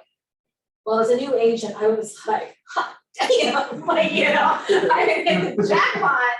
And I said, okay, well, before I can show you that property, you know, it's a high price property, so I will need your proof of funds. And they were like, what? And I said, well, before I can go show you a home, I need to know that before I take you in there and I work with the other agent and I take my time and everything else, I need to know that you can afford it if you plan to pay cash, or we can get you pre-approved with a lender. They were so offended. Turned out these people were multimillionaires who felt like that was an invasion of their privacy. They were actually from Kentucky, and they felt like, how dare I be so blunt as to demand proof of their money, which I now understand. I did not do a good job of reading them and hearing them before I went straight into what my rules were. And ultimately, I ended up going and taking them to see the property. I showed them a few, and at the end of it, they said, you know, I was a new agent. I had made that error. I'm sure I made others. And they said, you know, we thought you were an expert in these kinds of properties, but clearly you're not. Like that hurt. But I don't think they ever did buy anything. I think they decided to go pour money into another horse farm in Kentucky, where they already owned one and, whatever, they would just rent when they came down. That's something you don't do normally, that's what you find. Oh, I do, but I've learned how to be a little more tactical. I got after my husband last week because he is normally, do you guys know the DISC profile? No. Personality type, he's much more the engineer, the numbers, the whatever. And he's trying to soften himself from that a little bit. So I was like, so this buyer that you're working with, are they paying cash or getting a mortgage? And he's like, I'm not gonna ask them that right now. I was like, when do you think you're gonna ask them that?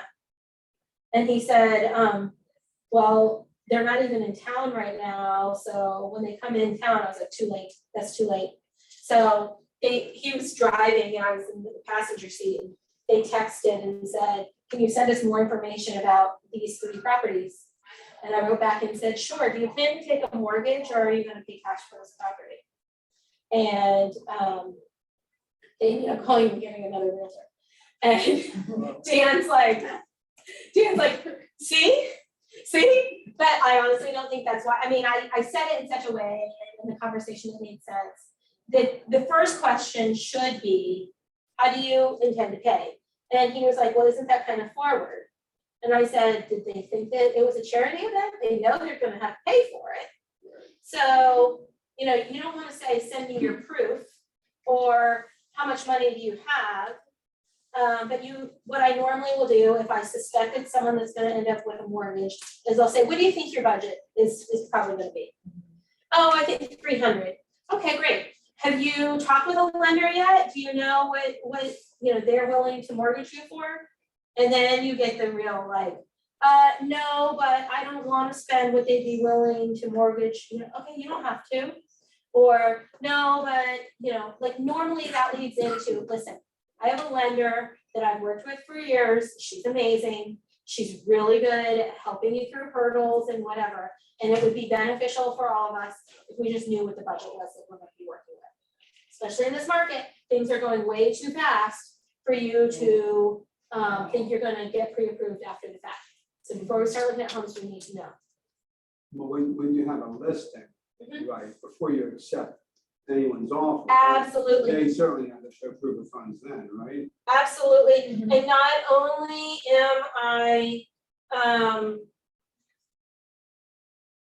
only am I wanting to see the proof of funds, but if it's a mortgage, then I'm likely to call the lender Sure. and say, how confident are you? What all do you still have to get from them? Is this a pre-qualification or a pre-approval? So I would like, and you learn, there are certain companies that their pre-approvals are not worth the paper it's written on. If it's something where you can download a pre-approval online from Quicken Loans, nothing, doesn't mean anything to me, because garbage in, garbage out. You tell them that you make $1 million a year, then guaranteed they're going to approve you for the $250,000 home. Turns out you wish you made $1 million a year. You actually made $10,000 last year. Can't afford that home. And I need to know before we accept that contract and take that house off the market. So I'm going to call the lender.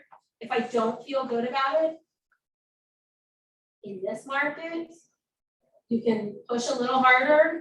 Again, it's feeling it out, knowing what you can push. Then I will, I'll say, you know what? If you want to use Rocket Mortgage, and I can give you a billion reasons why you shouldn't, then that's up to you. But before we accept your offer, we'd really like you to get pre-approved through a local lender. So if your agent doesn't have one, and I'm talking to the agent.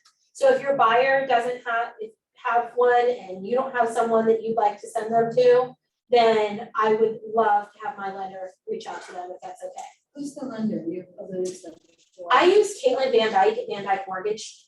We have 2 partner lenders in here, Van Dyke and Cross Country, and they're both great. When I started, Van Dyke was the only one in here. And, she has picked up deals, like, when I've had the listing and the buyer's mortgage has fallen apart, she's picked it up and made it happen. She's picked up new construction loans that she wasn't even a part of 2 weeks before it's supposed to close, and my buyer is told, sorry, we can't mortgage you anymore, and she's made it happen, you know, and then 2 days late. Like, she will jump through the hurdles, she will bust her rear. If she pre-approves someone, she will be able to mortgage them. I've never had it not happen. If Quicken Loans says that they can, good luck. I mean, you know, maybe. There's some local lenders around too, though, that when I see their names, I'm like, would you mind getting a second pre-approval? And sometimes the buyers or the buyer's agents will be very offended by that. We used to have a guy in our office. He went to another brokerage now. But I got to know him just a little bit, like probably about as well as I'll know you guys at the end of this class. When he was here, he brought a buyer to one of my listings. And their pre-approval was through Quicken Loans. And I went back to him and I said, Chris, listen, I'm not good with this. Do you really feel confident in this? And he said, oh, I've had deals work out with Quicken. They're not what they used to be. They're good. You know what? It's fine. If they want to use Quicken, I'm okay with that. Would you mind having them pre-approved through Caitlin? Oh, I don't know about that, Tracy. Listen, if they can be pre-approved, they already have all the stuff set aside. They've already gone through the process. Tell them to pull the folder out. Caitlin will, you know, take 20 minutes. It's not going to be any trouble for them, and we'll all have confidence that this will work. And in that case, Chris's clients did pre-qualify through Caitlin, and Quicken dumped them, and Caitlin was still able to do it. So now Chris has all his pre-approvals and all his clients go through Caitlin. So Caitlin, I was talking to her the other day, and she's like, by the way, thanks for sending Chris over last fall. He's been great to work with.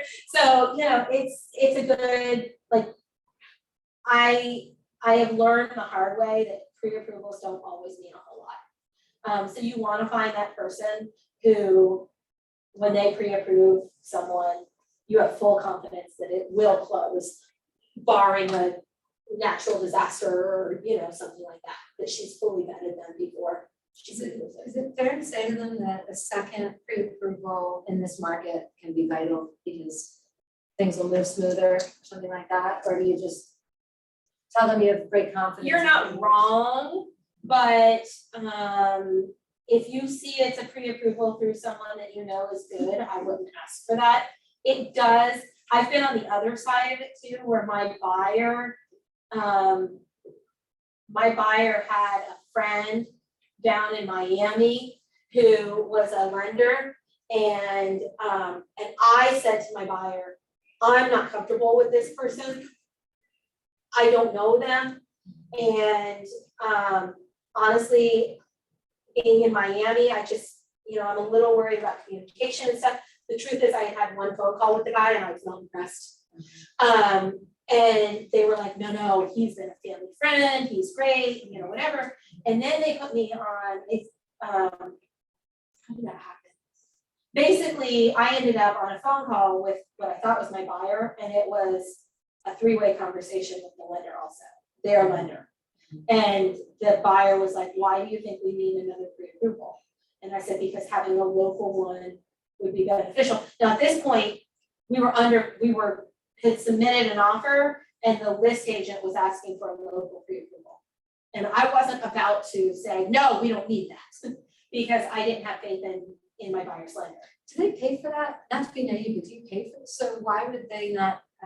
So normally it's a, why should I have to? Like, this is invasive enough, and I already did it once. In this case, with that buyer, with the lender in Miami, that lender in Miami had straight up said, listen, I get paid for this.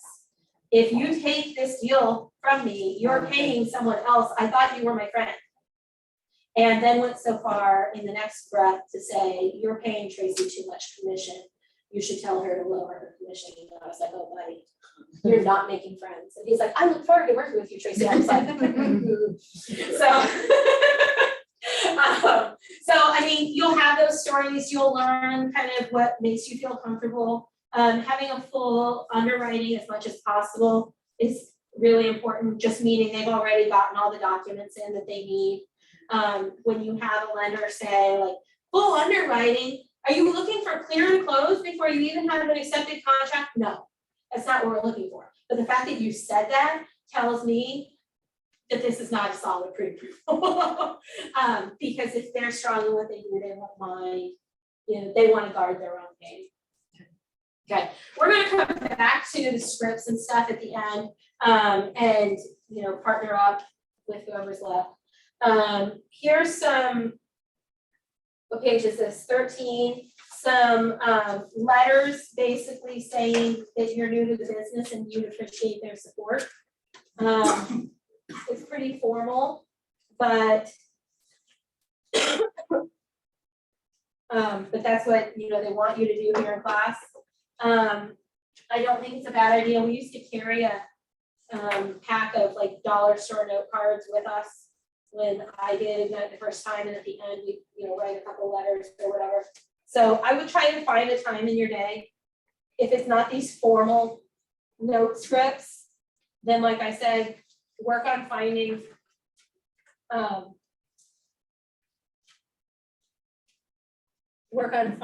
your the birthdays and that kind of thing. They talk further in here about this idea that, you know, the more contacts you have in and the more times that you're seen, then you're going to be recognized for your business.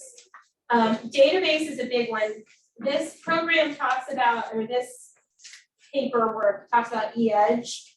Anytime that it's talking about e-edge, then just pretend it says KW command or whatever CRM you're choosing to use. The command is what we have as an office. When you talk to people, you'll find out that some people have stepped away from it, waiting for the bugs to get out, that kind of thing. But for what you're trying to do right now, until you have an extensive database, I really would suggest staying with command and learning it, seeing how it works for you. If you get to the point where you outgrow it, you have my card, call me, I'll give you some suggestions. But for now, this will do everything that they're teaching you to do, and it's a solid program. It's not without its bugs. So basically, there is, I had one printed today, and I didn't bring it, but what you're looking for is to collect their name, their phone number, their email, their physical address, and their birthday. If you can get those 5 things, then you pretty much have a complete contact there. You really need a phone number and a physical address. If you can get one from them, you can probably find the other, but you need to know where they live so that you can tell them what their house is worth and stuff. And you need a phone number so that you can text and phone call and whatnot. That's a lot easier than, you know, snail mail constantly. A couple places that I would suggest getting the information you're looking for. Facebook often has everything you need, except the physical address. But if you can find someone's name, then sometimes you can find their phone number on Facebook. Sometimes you can find their birthday. You can find out who you have friends in common with. So never hurts to say, next, you know, if you met them in line at the grocery store today and you decide to friend them on Facebook tonight, then if you call them next week, you say, hey, I just saw that you and I both know Diane. How do you know Diane? And you know, that gives you credibility in the area. Or, you know, with people that they know, if they like Diane, if they say, good God, never speak her name to me again, then, you know, gosh, right, so the weather's beautiful, you know, but most of the time, that's a way to kind of connect you and they don't forget you so fast. There's other programs that you can buy fairly inexpensively that I have found to be useful. The one that we use, Spokio, and there's usually, I think there's like a free trial or something that you can, until they decide you've used too much, and then they like shut you down cold. But you can go and you can put in a phone number, and it'll pull up people that are attached to that phone number. It's more helpful if you have two things on someone, because you can triangulate and make sure you're talking about the right person. Because, for example, Spokio thinks that I live in Lakeland, in the apartment that I lived in when I went to college. So I don't know how they still have that address with a phone number from when I was a kid and my married last name, and like, it's all money sometimes. I haven't found too many that are as rough as my own, but just to say, it's not always foolproof. So if you have a name and a phone number, you can probably work backwards from there and make sure that they're in the correct physical address. But that's a place to look. Also, sometimes if you have 2 or 3 pieces, I will Google Tim Smith and his phone number, and it'll bring up an address. So those are just some ways to try to gather more information on people. There is such thing as spending too much time hunting them down. If they came through an open house and they told you that they're from out of state and they have no desire to buy here, they were just taking up time on a rainy day, then finding out what their favorite fruit is probably not important. You know, do what makes sense. I have a tendency to learn too much. It also can be kind of entertaining. Spokio gives you a background on it, doesn't it? It does have a criminal background check option, yes. And some, I mean, yeah, sometimes you just learn things about people and you're like, oh, right. Should I tell us why? You know? They may have bankruptcies, they may have court records, they may have this, they may have, you know. Well, it says they may have, Right, but, they want you to pay. right. Necessarily doesn't cause like a thanking or something. Yeah, yeah.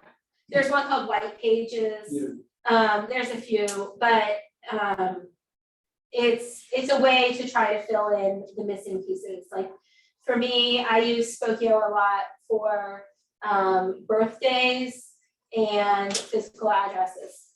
So maybe I have someone's name and phone number, but that's as far as I got. And I'd really like an excuse to contact them, like say for their birthday, or to send them something telling them what their house is worth. Then that's how I go and I search it. I made some fake LinkedIn names, just so I can, you know, find out more about people. Yeah. Yeah, there's all kinds of fun ways to learn all kinds of fun things. Is there a way to get contact information by neighborhood easily, or do you just have to? So on that realist program that I told you earlier, Mhm. you can pull, that'll give you the names of the owners. Mhm. The other, like if you want all the owners' names in the neighborhood or something, then that would be how to do it. If there's a house at 123 Main and you really want to know the name of the owner, like say you drive by and he has a for sale by owner sign in the front yard and you want to contact him, go to the county property appraiser's site. So the National Association of Realtors tells us that on average, people move every 10 years. In our area, it's closer to 5, maybe 7. We're a transient area. So that means that if you sell someone a home, chances are they're going to be ready to sell it again in 5 or 7 years. It's a lot easier to maintain contact with someone who already thinks highly of you than it is to go out and find a new client. So if you're leveraging your systems to stay in contact with them and stay top of mind, then hopefully when they're ready to sell the home, then they're going to think of you. On page 18, the graphic says 88% of clients say that they'll use an agent again, but only 12% do.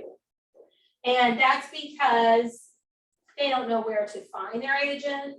They don't think it matters too much. It was just a transactional thing, not a relational thing.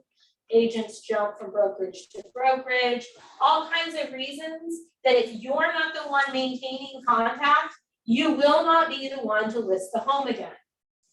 Tell you another story. I had a couple that I had worked with for, it took me quite a long time to get their credit set and have the ability to buy a home. I found them a fantastic home. They bought it. His mother and stepfather were so impressed with how I handled it that they decided they wanted to move to Sarasota. I spent a couple of years helping them find what they want, in and out of a couple contracts. It was not the easiest transaction. We finally found them a great home. They closed on it. It was wonderful. It was going to be the home that they lived in for the rest of their lives. Their daughter lived a couple of doors down. Their son and his wife lived across town. So they were going to stay there forever. They remodeled it all. We're here one day at a meeting or something, and someone was talking about a home on this street that they just had bought, one of their buyers just bought. And I said, that address sounds really familiar. And I went and looked at it, and doggone it, if my forever buyers hadn't waited exactly 2 years, listed with a friend of their daughters or something, and sold it to a buyer from our office. To make it even more fun, I was like, man, I can't believe that I didn't stay in better contact with them. I had no idea that they would sell that fast in 2 years. I should have held that relationship better with them. Their son calls me. Hey, Tracy, I wanted to let you know that the value of my home has gone up X amount. And I'm like, I know, I'm the one that sent you the market report on it, that you got the information from. I was like, that's great. I'm really proud of you guys. I know it wasn't easy for you to buy this home. I'm like, you've done a great job. Yeah, and my parents were so impressed by the value of their home that they sold it. I know, I just saw it. I wish that they had called me. I would love to have worked with them again. Oh, you know how it goes. They just wanted to give someone else a chance and didn't figure you'd remember them. That was my fault. That hurt. So when they sold, they didn't buy again. They went and moved in with their daughter, who so I won't get a chance to sell another one for them. And my understanding is the agent was a friend of the daughter's or something. So I just lost that client. So I don't know if I could have kept them if I stayed in touch, but I think I probably could have. They trusted me. And if I had been there, then I would have known they were considering selling. So just to say, you know, well, they didn't contact me and tell me, so how was I supposed to know? You won't know if you're not in contact with them. So keep your database going, stay in touch with those people. If they're getting emails from you, if they're getting notes from you periodically, and let's say you call them once a quarter, then chances are that you will be in contact with them and you will still be top of mind whenever they decide to sell that home. Plus, they're gonna get the feeling that you really care about them, not just a commission check. So they're gonna want to do that. I've been on the other side. One of the biggest teams in the area was handling a sale for a client. And they were happy with the purchase of the home, whatever, but when they went to sell it, he had gone, I was taking Zillow leads at the time. He had gone on Zillow and was looking at property. I got the lead, I called him, and I followed him for almost 2 years before he said, or a year and a half, he said, well, we have this other house to sell. Do you work in this area too? Yes, I do. So I sold that house. He flat out told me this other team was really good and stuff, but I was a number to them. And I feel like that's not so much the case with you guys. I got to sell that house, help them buy another house. He recommended his brother to me. She recommended her sister to me. They're selling that home. They're probably gonna buy over $1 million home the next time. I helped them buy a commercial property. You get one shot at it and you better stay with it, people. Because let me tell you, I make sure that I contact him regularly and stay on his good side. Because it will lead, I mean, he sent me another buyer last week. So those kind of people, you know, loyalty means more to some than others, but it means something to him. So stay with them. Stay with the people that are in your sphere, stay with the people that become your clients. I always heard, I haven't heard it in a while, but they used to talk about commission breath all the time. You don't want to be leaning into people, hey, want to sell your place? And they're going, oh my gosh, you know. You just want to be in their life. So, I mean, yes, it's a business, we want to get paid for it, and we need to care about the people around us. We need to be the expert in housing. We need to be the expert in whatever it is that we choose to focus on, whether it's a niche area or a niche interest or a, you know, whatever. And if your niche is selling whatever, wherever, then that's fine. But you just need to stay close with people. Trying to make sure I hit things I need to. So your database command, do you guys know how to work it? It's not even gonna be in here. I was in a class, but yeah. So you have the opportunity, and I'm wondering if there's a way for me to project mine up on the screen.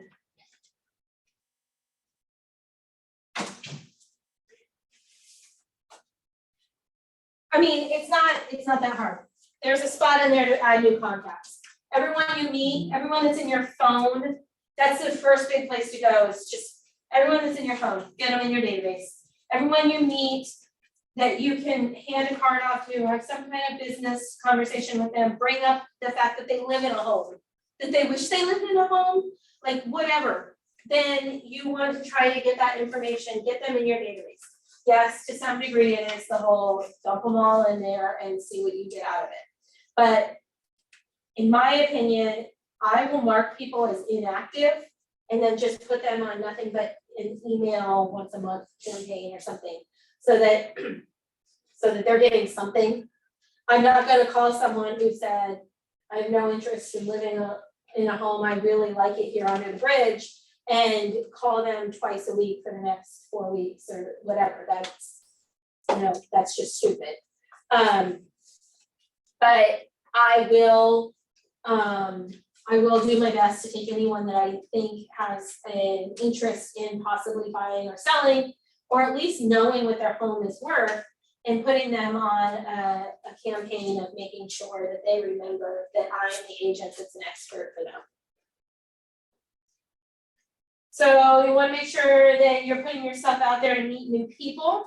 On page 19, that you're asking for business from your existing database. This is one of those learn how to word it that you're comfortable with things. I do not want to call my parents and say, who do you know that's looking to buy, sell, or invest in real estate?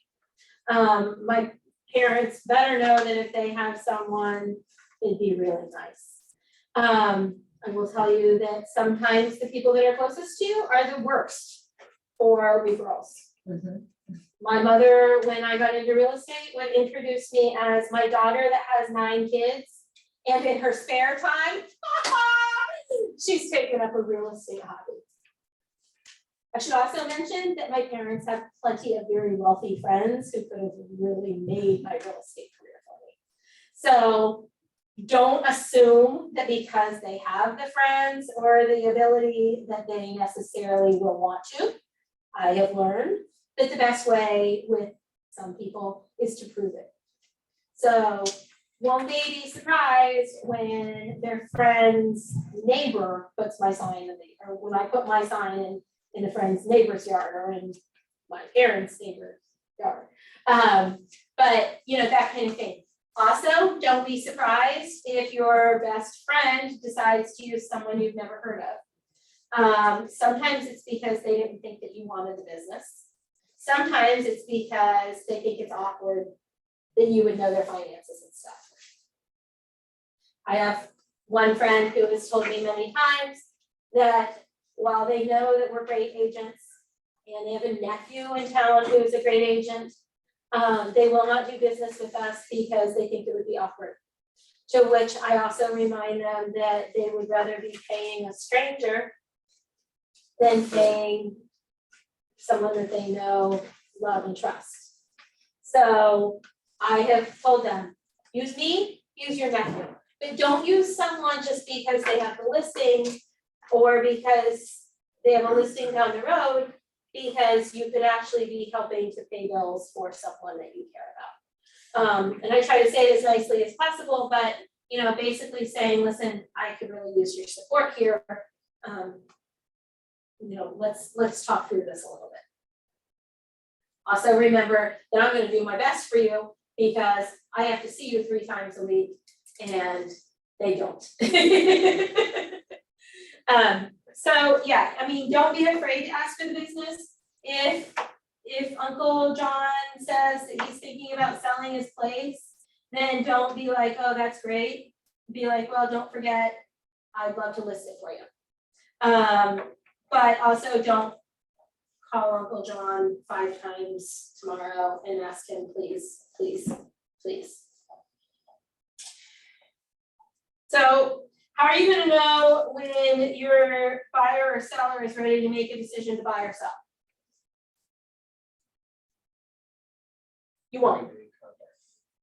You won't know unless you stay in contact with them.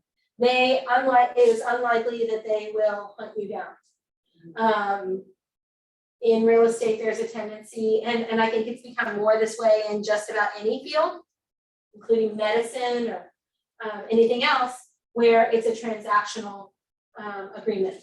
They don't look, you know, it used to be that you had a family doctor and a family attorney and a family realtor, you know, it's not that way anymore. So, you know, you may have a dermatologist and a podiatrist and the urgent care when you get a cold. In a similar way, they used you for real estate last time, but you know, someone else walked past them at the moment that they were thinking about buying or selling. Chances are they're not going to be as loyal as they would have been a couple decades ago if they don't feel that you're being loyal and watching out and caring about their life.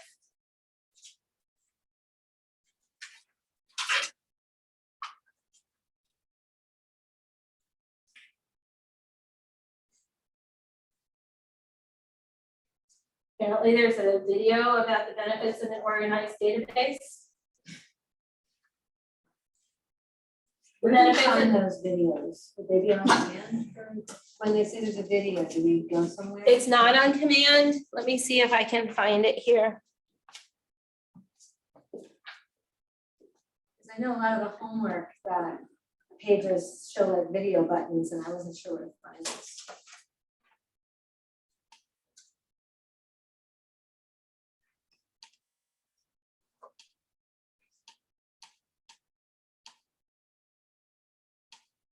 Oh wait, that was it. Yeah, I'm not sure.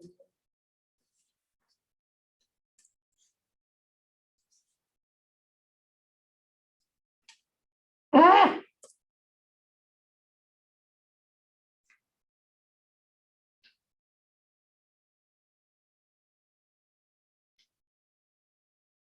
Let me grab Susie real quick. Oh, I see it on the bottom of the page, like on our pages here on this piece of paper. It says access videos from kwconnect.com, Ignite. Right, and I was looking to see if there was an easy way from her slideshow to do it, but I don't see it. So let me see if I can. Okay.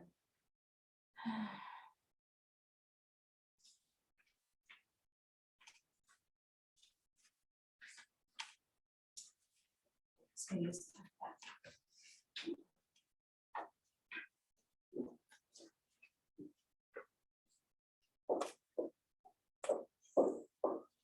Let me just ask her how to get off of it.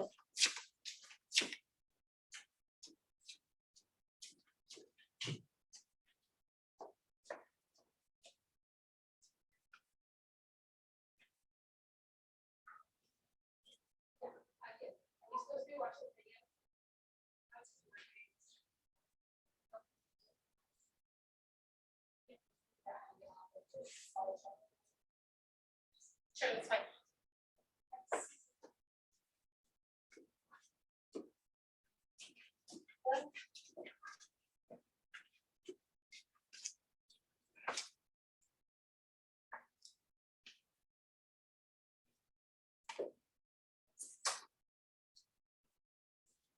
Hi, guys. Get it to work, let's see. Yeah, probably.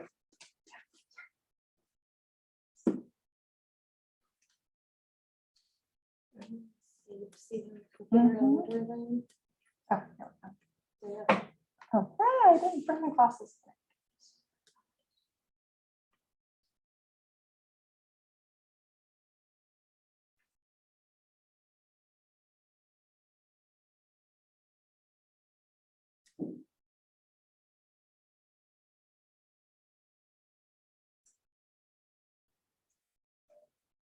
Okay, which one do you want? Benefits of the workforce students.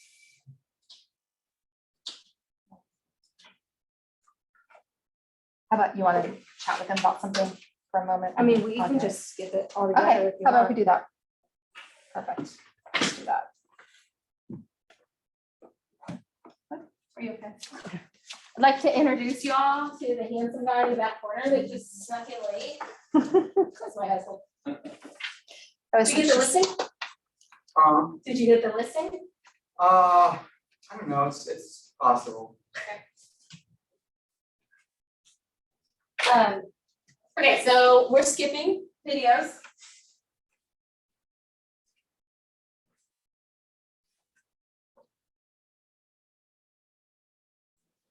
Okay, so as we did not see from the video, page 21. When you have a well-organized database, your lead generation goes smoothly and successfully.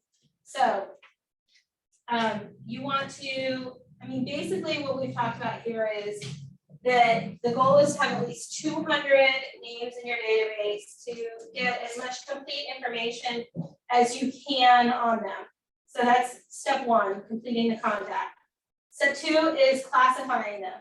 So that's where you go through your database and you classify them as met, unmet, referral.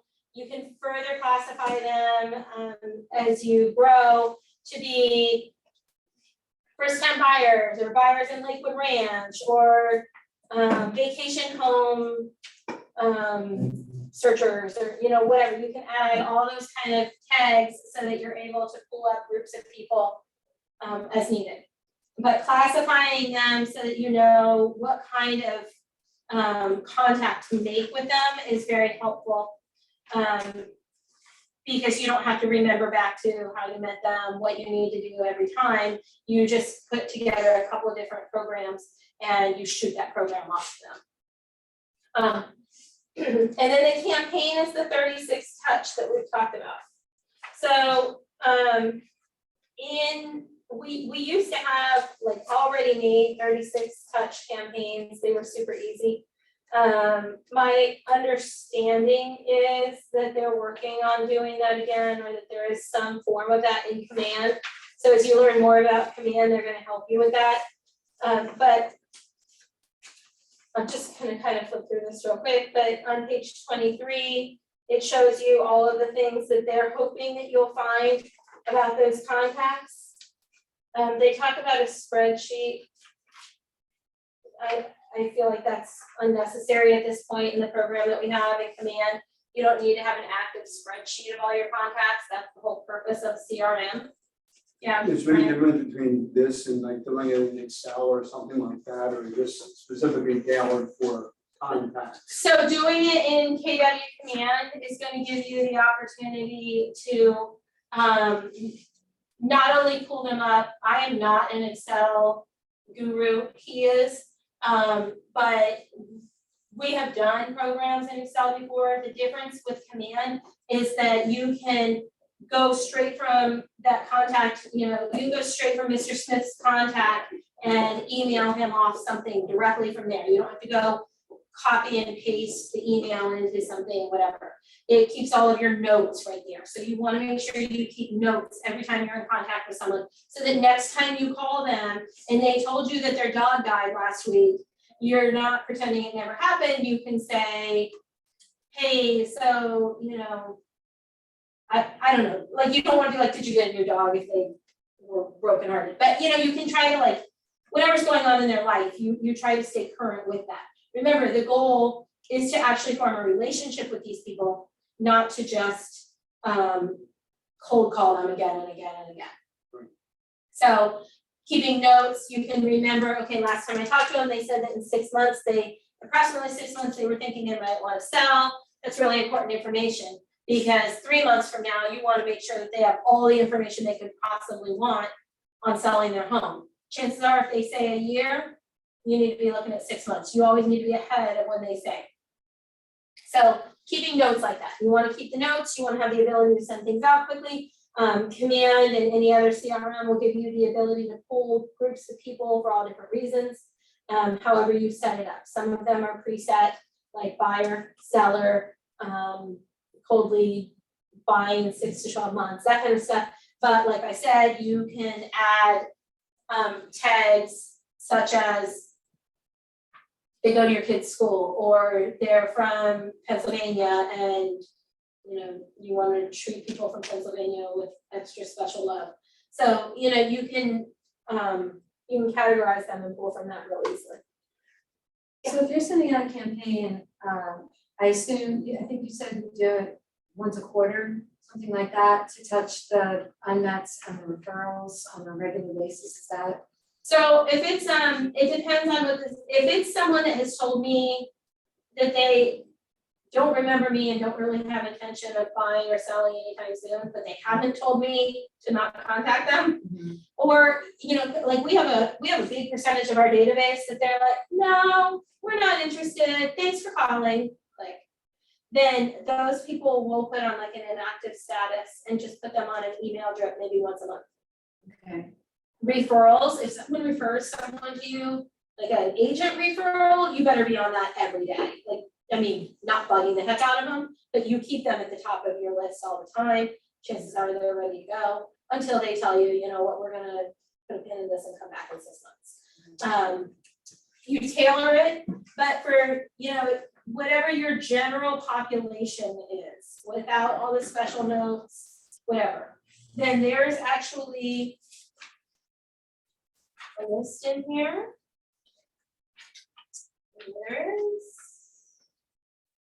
Okay, on page 29. On here they call it an 8x8 and then a 33 touch. So 33 has been expanded to 36. Because it's easier to just do it 3 times a month than it is trying to figure out 33 evenly through the year. An 8x8 campaign is if you meet someone new, let's say you do an open house. And I don't know if Command has any 8x8 campaigns right now. So that's something that we can talk to Susie about. But basically, if you do an open house and you get a buyer that walks through and you're like, okay, I need to be on them right away to make sure that I start to solidify that relationship, then you would be contacting them once a week with a combination of personal visits, phone calls, items of value, and handwritten notes. They live in the middle of nowhere, and you're not about to go drive an hour just to knock on their door, then just quietly ignore the personal visits part and add one more email, note card, phone call, whatever. Phone calls, if you can get people to take them, are more beneficial. Actually making a voice connection with someone is more beneficial than a random email that they may or may not have ever seen and you don't know. So you want to do a combination, you just don't want to constantly be bugging them and blowing them up on one specific platform. So, but you can see like the 33 touch, it actually outlines a combination of 14 mailings, letters, cards, emails, and drop-offs. 8 thank you or thinking of you cards, 3 phone calls, and 4 personal observance cards. and 4 holiday cards. So I would suggest that you take that outline, take an annual calendar and just write down, okay, in January, I'm gonna do this, this, and this. February, I'm gonna do, you know, D, E, and F, and just map out what your plan is. There are programs on command. I just don't know, because we don't use command regularly at this point for our CRM, what their campaigns are. So, Like the smart plans? yes, the Yeah. smart plans. So, if you choose to use KW Command, find a smart plan that works, that's like an all-inclusive one, not like a birthday card only one. And put your people on that as a default, and as you learn more, then you can modify from that. That's my best suggestion.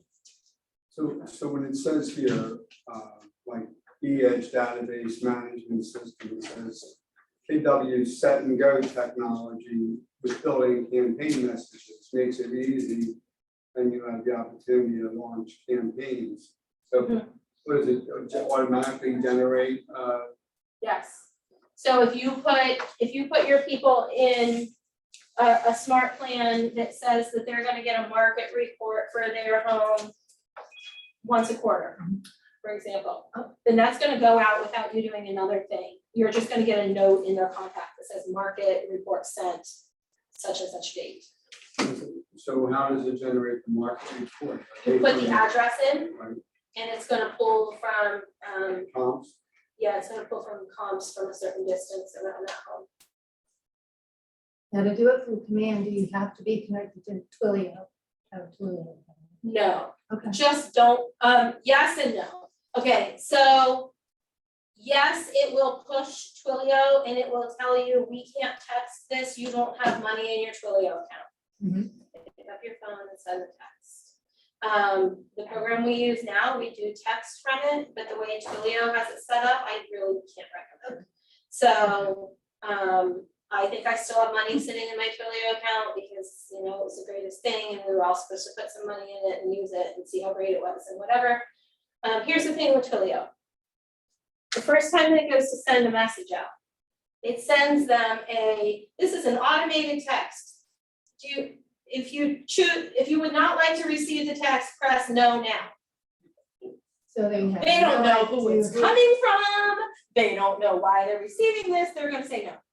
And then you're charged for the next one that goes nowhere, that says, hi, here's an example. I was using it for my birthday campaign. It would automatically send out a text that said, happy birthday, I hope you have a great day.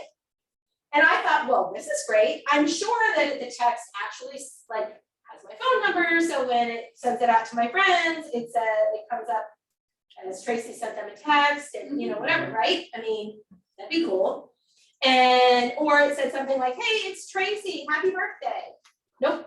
So I didn't put it together until I've been using it a while and feeding it more money. And one of my friends on Facebook says, does anyone recognize this phone number? I got this weird happy birthday text out of nowhere from this phone number. And one of my other friends goes, that's so weird. I got the same phone number sending me a happy birthday on my birthday earlier this week. And I went, oh no, that's me. And they're all talking about it on Facebook. And no one knows it was me. And so I quick said, like, oh my gosh, you guys, I'm sorry, that's my computer texting number. And I didn't even realize that you didn't realize it was me. I'm so sorry, I'm so embarrassed. And they were like, that's so weird, we thought we all had the same stalker. Great. Awesome. And Okay. so literally that same, Good, I'm glad I haven't subscribed yet. yeah, so the same day I go out and I get a new buyer and she says halfway through our coffee together, yeah, by the way, it's my birthday. And I'm like, that's awesome, happy birthday. And then while we're sitting there, the unknown number comes through and says, happy birthday. And I knew it was me and I was like, I'm not saying a word. Yeah. And actually she went on social media then and said, does anyone know who this was? And I didn't say anything because different circle of friends. She didn't know it was me. Yeah. I sent her another text later that day that said, thanks so much. I'm so glad we found you a great home. And by the way, I hope it was a fantastic birthday you'll never forget. And I stopped using Twilio. Okay, good to know. I do, the one that we use now, it still does the number no one recognizes, but I know it. And I'll type it out and say, hey, it's Tracy. This is my computer texting number. I just wanted to shoot this diagram, this map over to you real quick, or, something like that. They recommend that you say something like, this is my work number. So if you'll just save it with my contact. But I feel like if someone did that to me, I'd be like, great, no. So I haven't bothered, but maybe that's my hang up and I should be telling people, hey, look out for this phone number. The system that we're on now, you can actually call from that same unknown number, which is why maybe it's kind of important for people to recognize it. Anyway, the thing that really bothers me with Twilio is that they will charge you for the texts, even though they send one out, giving people permission to opt out before that even ever comes to them. So, it's good as far as you're awfully safe with the do not contact list and that kind of stuff, but. True, they've already scrubbed it. Right. So what database spreadsheet do you use? We use Brevity. Dan, can you step out and take this call? Our second son. Which one do you use, did you say? Brevity. There's a few agents in the office that use it, and it's made by a KW agent for KW agents who got frustrated with command, basically. Yeah. Brand new dollars. Right, and so I would never suggest that you spend hundreds of dollars, use what you have, don't pay money for another program. I do believe that command is getting there, and hopefully by the time that you start to have problems with it, they're already solving those issues. Well, right now, I wouldn't know if I was having a problem. You will. Okay. You will, you would know if you were having a problem, because it'll be things like, it just can't connect. Like, it doesn't understand that you're, like, when you go to do an opportunity, you'll learn all this later, but when you go to put a contract in, you have to pull up one of your contacts, and it'll be like, you don't have that contact, and you'll be like, yes, I do, Okay. So it won't be like, you'll know if you start having problems. Okay. So they want you, I'm supposed to tell you to go through and pick your campaign for each one of your contacts that you're putting into command. I would highly recommend that you go and you start with your phone, or you start with, your family, start with a small group. Most of us have a few hundred, if not more, contacts on our phones. There may be some that you're not interested in having as a client, that's fine. But generally speaking, that's a good way to jog your memory when people are like, I'm just starting out, I have no database. Yes, you do. Yes, you do. So, and those are gonna be the first people that you start just slyly sending market reports to, send them a birthday card, give them a call in a week or two. Hey, if it's someone you feel comfortable with, you have to decide your comfort level. Hey, I've gotten into real estate and if I can help you, let me know. Do you know anyone that happens to be looking to buy or sell or invest in real estate? Yes, In Brian. my situation, I've only been here for a month, and all my contacts are not anywhere near here. So where do you get started with that? Well, I'd go back to your contacts up there and say, hey, just want to let you know I'm in real estate. If you happen to hear of anyone that's looking to move south, then let me know. I'd love to help them do that. It might be kind of time intensive. You might not get a whole lot of return on it, but you'd be pretty upset if you found out that your neighbor from your old house, bought down here and didn't know you were an agent. So I would do that. I would recommend, like, what do you enjoy doing? What do you do in the course of a day or a week or a weekend normally? I'm always spending with family. Okay, does your family all stay home? Are you like movie watchers, or do you like to go out and do something? They come over my place, you go to the pool, I'll go over their place, You go to the pool, right? the pool in your neighborhood? Yeah, Do people own homes in that neighborhood? it's manufactured, have a community where they don't own the land, Okay, right? okay, so, but they're at the pool, so, you know, maybe they're getting tired of the rental rates on those lots. Maybe they, would rather have something in a different area of town. Just talk to people. Sure, I'm Um, doing that anyway. yeah, Right. so talk to those people, listen for those things, let them know that you're in real estate. You don't have to see their need right now. If you're just talking to them like, yeah, so I'm gotten into real estate, I'm taking these classes, gosh, there's so much to learn, but man, this area has so much to offer. Talk it up. May not be that you get a lead today, but maybe next month they're thinking about it. You know, they have a cousin that wants to move out of the frozen tundra, and they're like, you know, my neighbor Brian can help us. So, because believe me, people are moving out of those neighborhoods without owned land and buying places with owned land. Right, And people build whole careers off of mobile home sales. So don't underestimate it. Okay, so where does your family live if not in your neighborhood? Do they have a pool in their neighborhood? Lakewood Ranch, Okay, do you maybe go to the grocery store sometimes to pick up public subs on the way to hang out with them? Great, then you're probably standing in a line with a few other people. So, hey, how long have you lived here? Do you love it in Lakewood Ranch? Or a real estate agent, my office is right here in Lakewood Ranch. So it's just a matter of being chatty wherever you all are. right, well, that's the guy. Mm-hmm, Right. right. A lot of people will say wear your name badge everywhere you go, but you know, then also don't go looking like you just finished a slave painting job or something like with your name badge on. I showed up at a networking event today, pulled my name badge out of my purse, stuck it on, walked in, started talking to another realtor that was there. I said, so are you in practice on your own or are you a team? She said, I'm on my own. And I said, my husband and I have a team. And she said, I know you're wearing his name badge. So. That's totally awesome.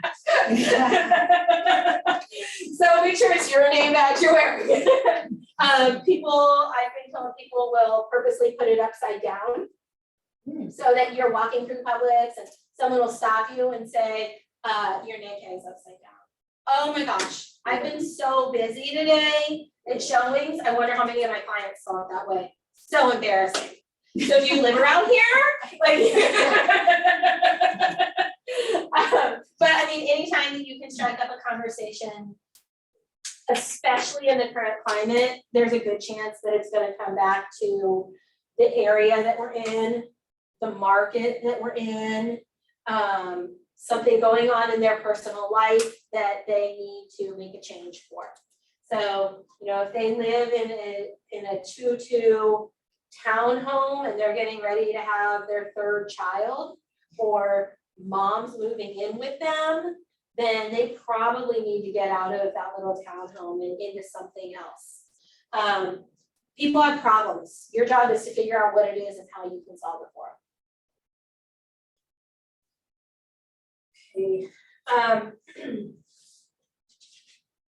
Okay, so page 34 says, as soon as it's telling you how to handle your database. So as soon as you meet someone new, it's telling you collect their information, add them to the database, follow up with a handwritten note. And then put them on an 8x8 and a 33 touch. So the best example I have of this is open houses.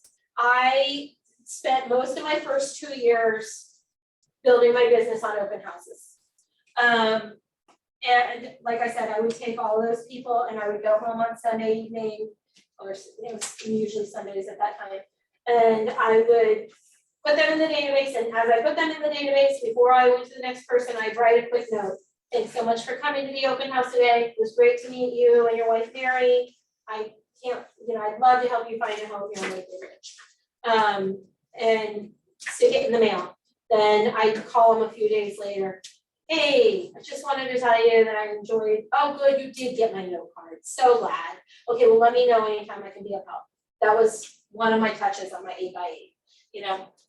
So, that's the best example of kind of how to, you know, it gets a little bit weird when you meet someone in line at Publix and you're trying to go home and remember everything and put it in, and, you know, you're on your way to your family's house for lunch, and, you know, it gets a little cumbersome. The best suggestion I can give is try to collect cards or texts with their name, you know, that kind of stuff, if there's a way to do so.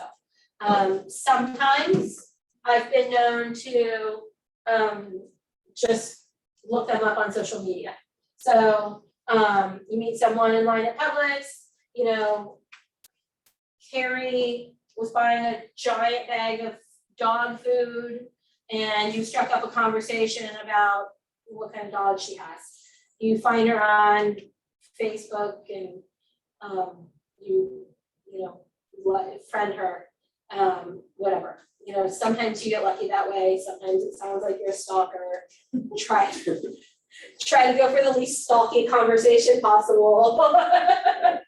But that's, and you'll find, like, at this point in real estate for me, I am not trying to grab everyone I can at the Publix subline. I'm just, you know, you kind of feel like you need something to get moving so that you can show that you have people in your database, and that's good. This is a good goal. This is a good goal. But it's not ultimately, like, if you're putting junk in, then having 200 people in your database that you met all at the Publix line is not gonna do it. We had someone in my Ignite class who used to go after each, like, once or twice a week. He would go out to Home Depot with a cooler full of water bottles and stand out in front of Home Depot and hand out water bottles and his card and try to get their information to put in his database. I can't prove it, but I'm doubting any of those leads ever amounted to anything. Because Mickey Mouse at 555-5555 can only buy so many homes. You know, I just doubt that he had too many people. You know what? Who am I to say? Maybe he built his career on it. He's that guy is with a different brokerage now, and he's kind of part-time. So I don't think that it worked, you know, a huge amount, but maybe that was his trick. So, but anyway, I mean, you can do stuff like that to get the numbers, is my point. But if they're not people that, you know, are going to give you legit information, or that you're able to do the whole, well, when I see them in the grocery store, they will recognize me. You know, it may be more numbers over, it may be quantity over quality. So again, don't be afraid to strike up conversations, get to know people. I mean, people that have, like you said, Brian, the gift of gab, they can form relationships pretty much anywhere. But also really be looking at the people that you are meeting and interacting with on a daily basis. Brian, if you feel like you're not meeting enough people in your neighborhood, or because you're in here a lot or whatever, is there a sport you can pick up? Do you play golf? Maybe it's time to learn. Can you take up, you know, pickleball, or join a book reading club, or, you know, whatever it is, and find a group of people that you can integrate with in something that you can share with them. Because if it's something that you're sharing with them, then you're going to form that trust relationship. I've seen people do it with volunteer things that they're super interested in. There's one agent, she was in this office for a while. She's gone back and forth between this office and another KW office. She's all about the rescue doggies, and she spends whole days and week, like, I mean, I think she spends probably 3 or 4 days a week, at least a couple hours at Nate's and other groups that are, you know, off of Nate's and doing puppy stuff. That's her thing. Good for her. I have my own dogs at home and they're enough to handle. So- How many do you have? Dogs, Yeah.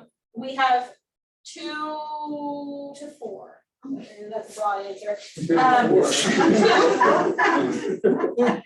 My 2, he's laughing at me. We have our 2, okay, so the quick version is that we adopted these 2 labs that were headed to the pound the next morning if they couldn't find a home for them. Really sweet dogs that someone had bought under poor circumstances and they didn't want them anymore.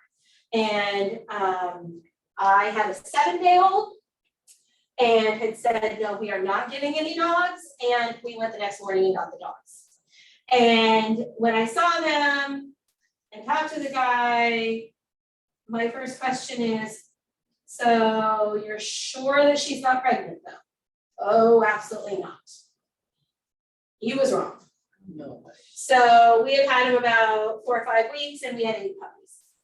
So my 2 oldest sons took on 2 of those dogs. So we have the 2 original dogs and then we have 2 of the puppies that stayed with us. And if David doesn't know this, that's really 2 to 3 now. So my oldest son, 2 months ago, moved off our property. So his comes back when he goes out of town or whatever. But we had that one. And then my second son, we have an apartment above our barn, one of our barns. And so my 18-year-old lives there with his dog. But we want to make sure that the dog doesn't starve to death, so the dog comes into the house regularly. So I guess at this point, the fair answer is 2 to 3, depending on the day. The 4th one is the dog. The 3.5. 3.5. Yeah, so I mean, in the middle of COVID, when everyone was at home and all 4 dogs were running through the house and they were just tiny puppies, and I'd look out, like we have French doors on our office, and I'd be on these like really important phone calls. I distinctly remember one day, I was the only one in the house, and I was on this call with a client, and I could not like miss a beat. And I look out the French doors, and all I could see was the 4 dogs doing this, and there was like a path of white powder. And we have a big family, so we buy things in bulk. And so like 50-pound bags of flour, for instance. And I'm looking out the window and I'm like, there's 50 pounds of flour through my family room right now. So, good And time. it actually got into the flour, is that what you're saying? Or So I thought it was, and then I think was that what it was, or was that the time they removed a pillow with like the teeny little pellet things that are like Oh my static? God. That's what it was, because I remember That's they, what's been lit. it was, oh my gosh, because they were like staticky, and I couldn't vacuum them up, and they were stuck all in the dog's fur, and they were like, oh my gosh. Okay, so you guys have heard of the One Thing, the book, The One Thing? Please, anyone? Tell us. What's that? Chris, did you say you have? I've got it. I can't say I read it.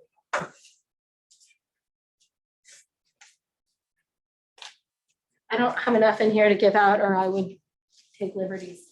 The One Thing, you'll hear about this book a lot, written by Gary Keller and Jay Papasan, which y'all know y'all know Gary Keller. If you don't know Jay Papasan, you will soon.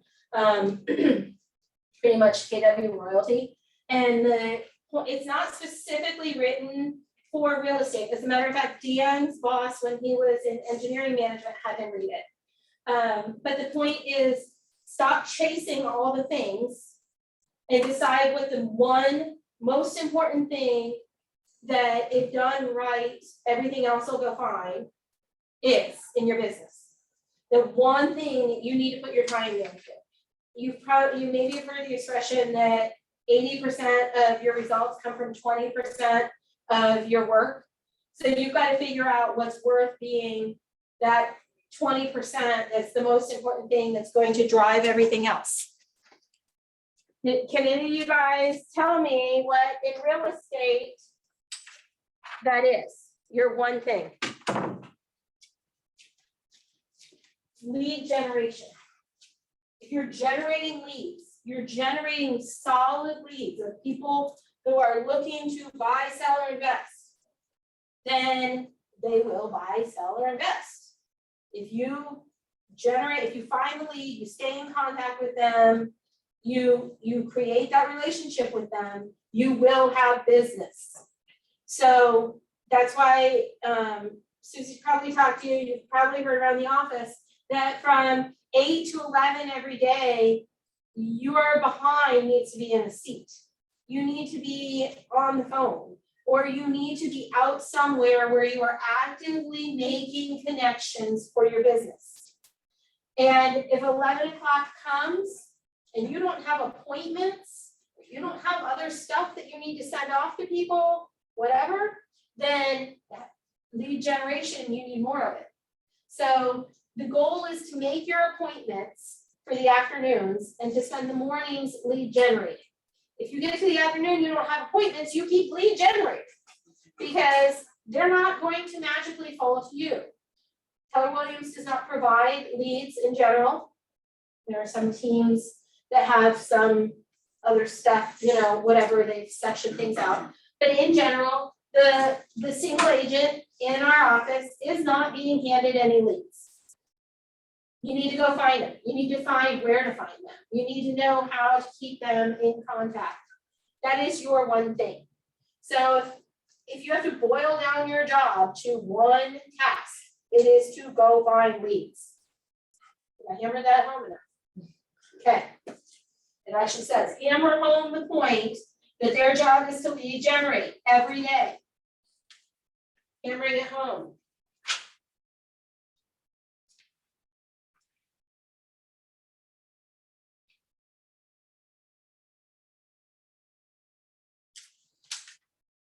Okay, so we've come to the end. And somehow we're still early. The things that you need to do this week are to continue adding contacts to your database, create groups within Command to tag people with, add your contacts to your groups. Okay, ignore this. Add people to your database and tag them the best you know how. And put them on a campaign, put them on some sort of smart campaign. Like I said, I would default all of them to one standard general one, unless you go through and you know something needs to be different with someone. You know for sure that they're getting ready to buy something, or you know for sure that if you contact them more than twice a quarter, then they're going to close you off altogether. Because once they send a thing to Command, like once they unsubscribe, you can't make Command override that again. So, you know, don't send them junk, don't send them something offensive, don't send them something every day that they're gonna be annoyed by. Because once they unsubscribe, that email address is done for you. And so then, you know, basically in summary of what they're saying, go back to this. Your contacts, your connections, your notes, your home preview. So I haven't been in there yet. When you say campaigns, do they have sample campaigns? You can choose what you like, or do you make your own? Yeah, so they have something called, I think they have smart plans, and then for campaigns, there's campaigns that you can send out stuff on social media, and things like that. And there's also postcards and mailings. Right. So if you don't do anything else, put them on a smart plan. Okay. Yeah, a good place to start. Yeah. Okay. And that's gonna, you know, that's gonna force you to pull together any missing information, and it'll also give you some ideas of other things to do. I would definitely suggest that in an effort to, do you guys, it's only your second class, so no. Even if you don't have a real estate social media page yet, I would highly recommend that as you go preview homes, you take pictures of a new neighborhood. you can take pictures of something really specific and small, like I just love this chair and the way it sits, you know, in relation to the view of the pool or something. But something to show that you're out there in the field. If you talk to a sales And then associate, tag the builder. you can, you don't have to. You know, you could say something like, was out checking out new construction in Lakewood Ranch today. Things are growing so fast, and I just love such and such neighborhood. And then you could tag the builder, you could tag the neighborhood, you could tag Lakewood Ranch. If you're doing it on Instagram, then you know all the hashtags. If it's in Facebook, Facebook is still proving to be the best platform for people our age and people that are serious about looking for property and stuff. Instagram tends to be a little bit younger, but definitely you want to take some great pictures if that's, you know, where you're headed with it and stuff. If you can do Instagram that then crosses over to Facebook, I do that a lot. So that you kind of, you know, you get all the, you'll hit some people twice, but okay. Too bad. But you get to look at my beautiful picture first. So, and just, the more you're in it, the more that you're going to feel like you know what the heck you're talking about.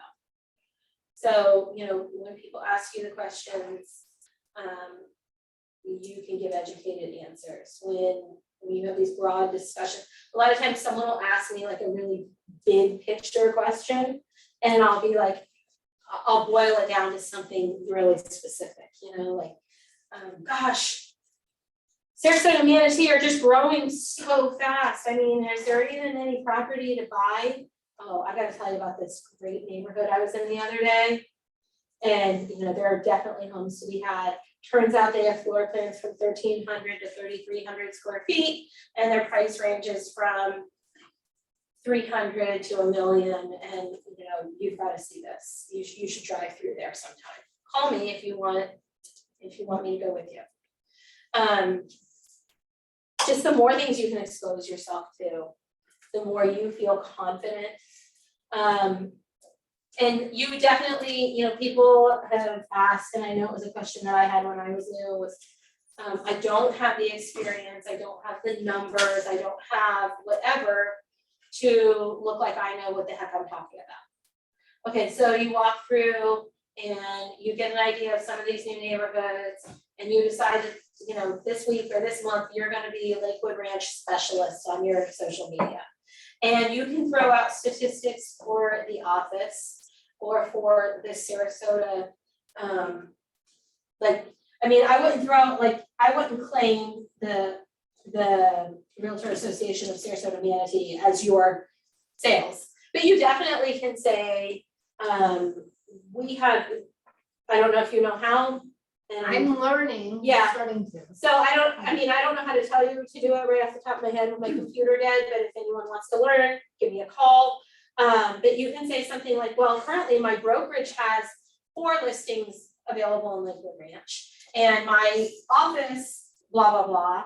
And, you know, last year my brokerage did X% of the business in this area, you know, that kind of like lean on broker numbers. Lean on, I was talking with another agent in my office today. She said that she was in Welland Park lately and that they have some great things down there. You know, I know of at least one contract that was signed in a brand new neighborhood in Welland Park that doesn't even have streets yet.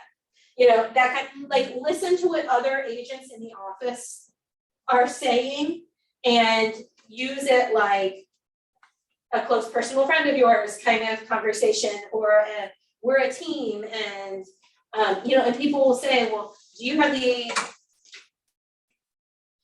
experience or the ability to help me find what I'm looking for or to sell my home?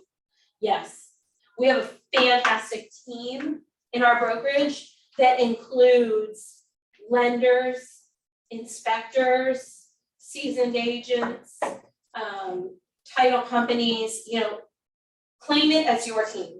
Right, that's a we and not an I. That's right.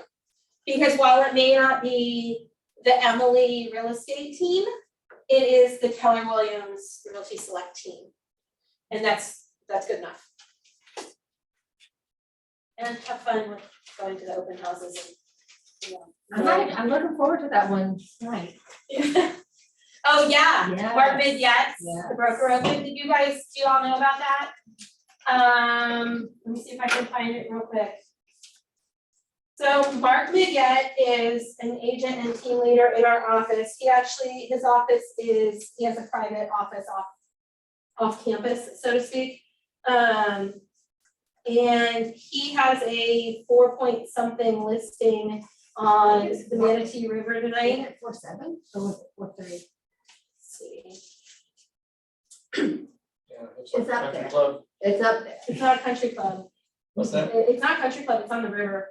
Oh, it looks like it, Oh, it looks like a country club. Mhm. Yeah, it's beautiful. yeah, it really is.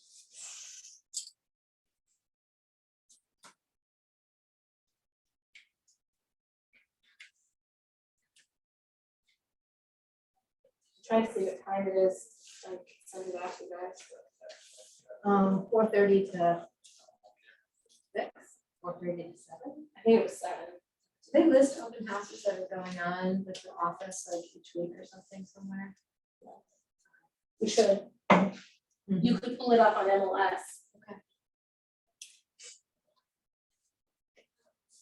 So Tracy, if you had to say, what are the top 2 marketing activities, I guess, that have contributed to your business, what would they be? Besides just contacts, something that proactively that you're doing to generate contacts.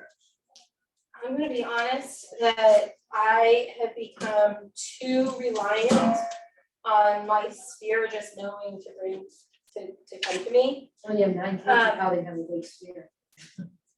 Actually, you'd be surprised because we don't get involved with any of the sports teams. We don't do after school activities. We don't, all those things because we can't do it equally for all of them. So it just comes home. So in that respect, no, we try to get real involved with the kids' school. We have everyone at one school and we're business partners with the school and that kind of stuff. So, we try to keep face forward there. And we have had some results with that.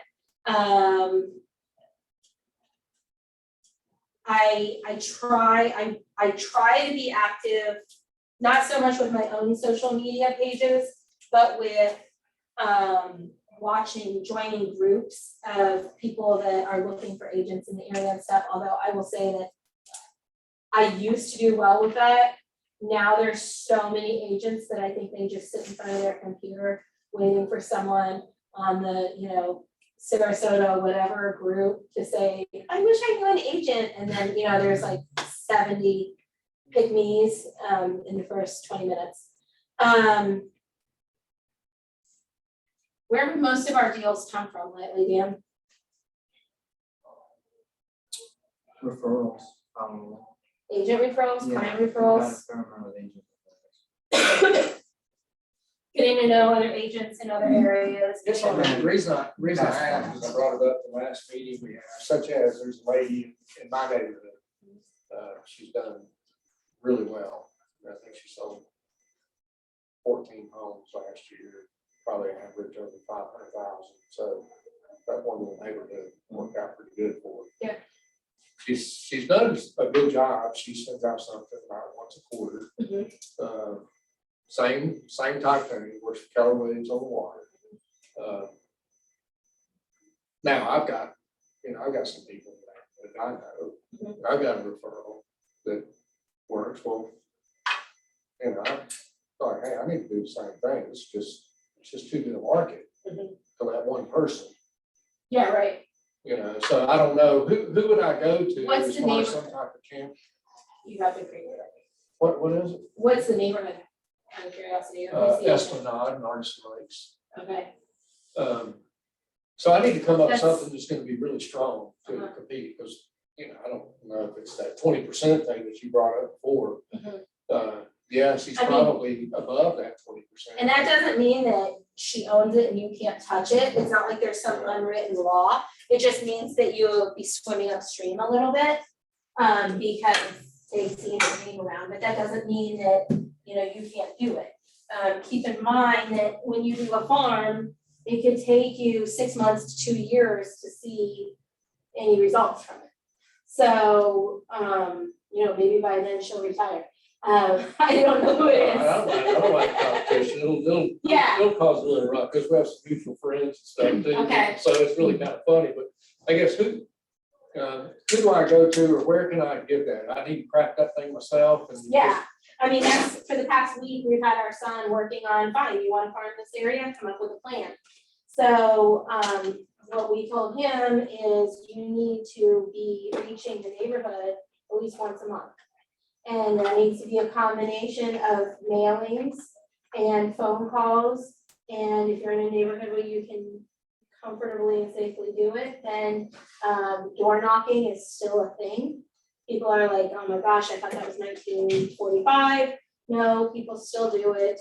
And actually the people that do it often do it at a high level. So Keller Williams doesn't have a standard templates, farming or they plan, don't have any type of thing that you can not that I use. know of. Rebecca, Yes. do you know of a standard farming plan that Keller Williams has, or just create one?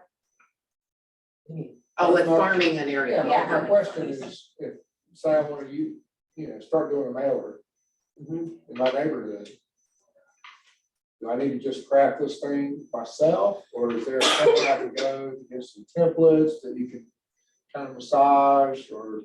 You can look in the design suite of, plans. I'm not sure if they have anything like that for farming, but I will tell you that we are a R&D company, we're called Can Duplicate. So I would go on to one of the Keller Williams Facebook pages and say, who has an amazing farming letter, that they can share?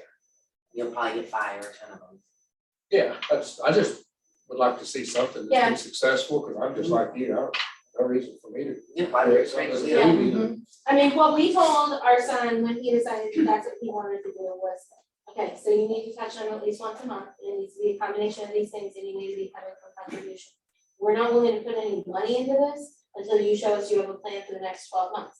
Because we've done the whole, you know what, I think we'll farm in this neighborhood, we send out one letter, and then we never do anything. You have to give it at least 12 months, Yeah, because you're 12 working months, on a cold market, and it's a 50-to-1 conversion where your database is a 12-to-2. So I wouldn't spend as much time, so put something together that maybe you're selling the same thing every month, you're just getting in front of them. But if you're gonna farm a neighborhood, make sure that the turnover rate is decent and that somebody doesn't have the market already.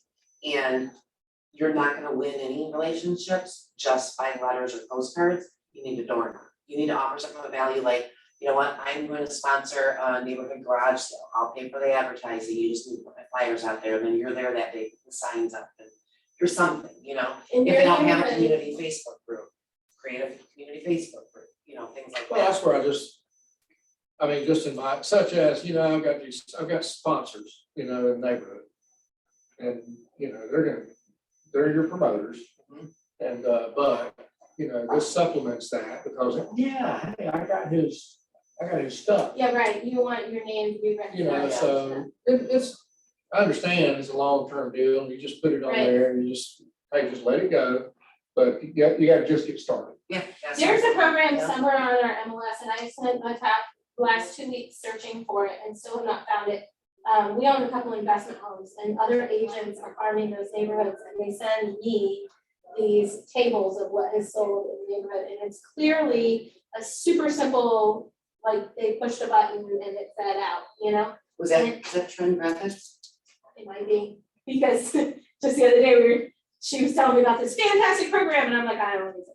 Well, that's the type of stuff I wanna show, is you put that in there, and you just show some trends, because that's what people get. Either the next team meeting or in 2 team meetings, Lisa McBride is gonna teach us about the Trend Graphics and how to utilize it.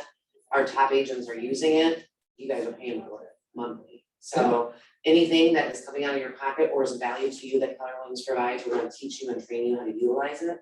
So you Called get Trend Graphics. Yeah. Trend Graphics, yep. Um, Have you been? yeah, thank you, sorry, I just.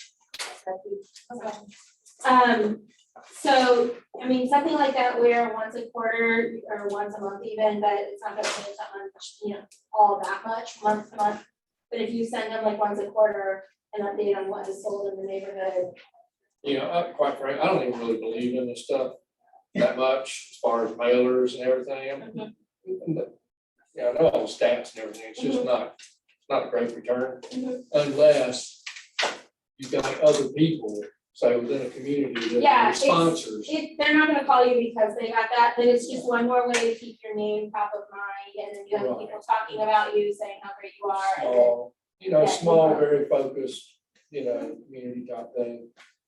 Normally, I'm not a big, yeah, I'm not a big mailer type thing, but train graphics and stuff. You ever pay for leads? they pay for leads, Have well, you ever? we pay for When you first- Zillow. We did it a couple years ago, and I was frustrated because I felt like it didn't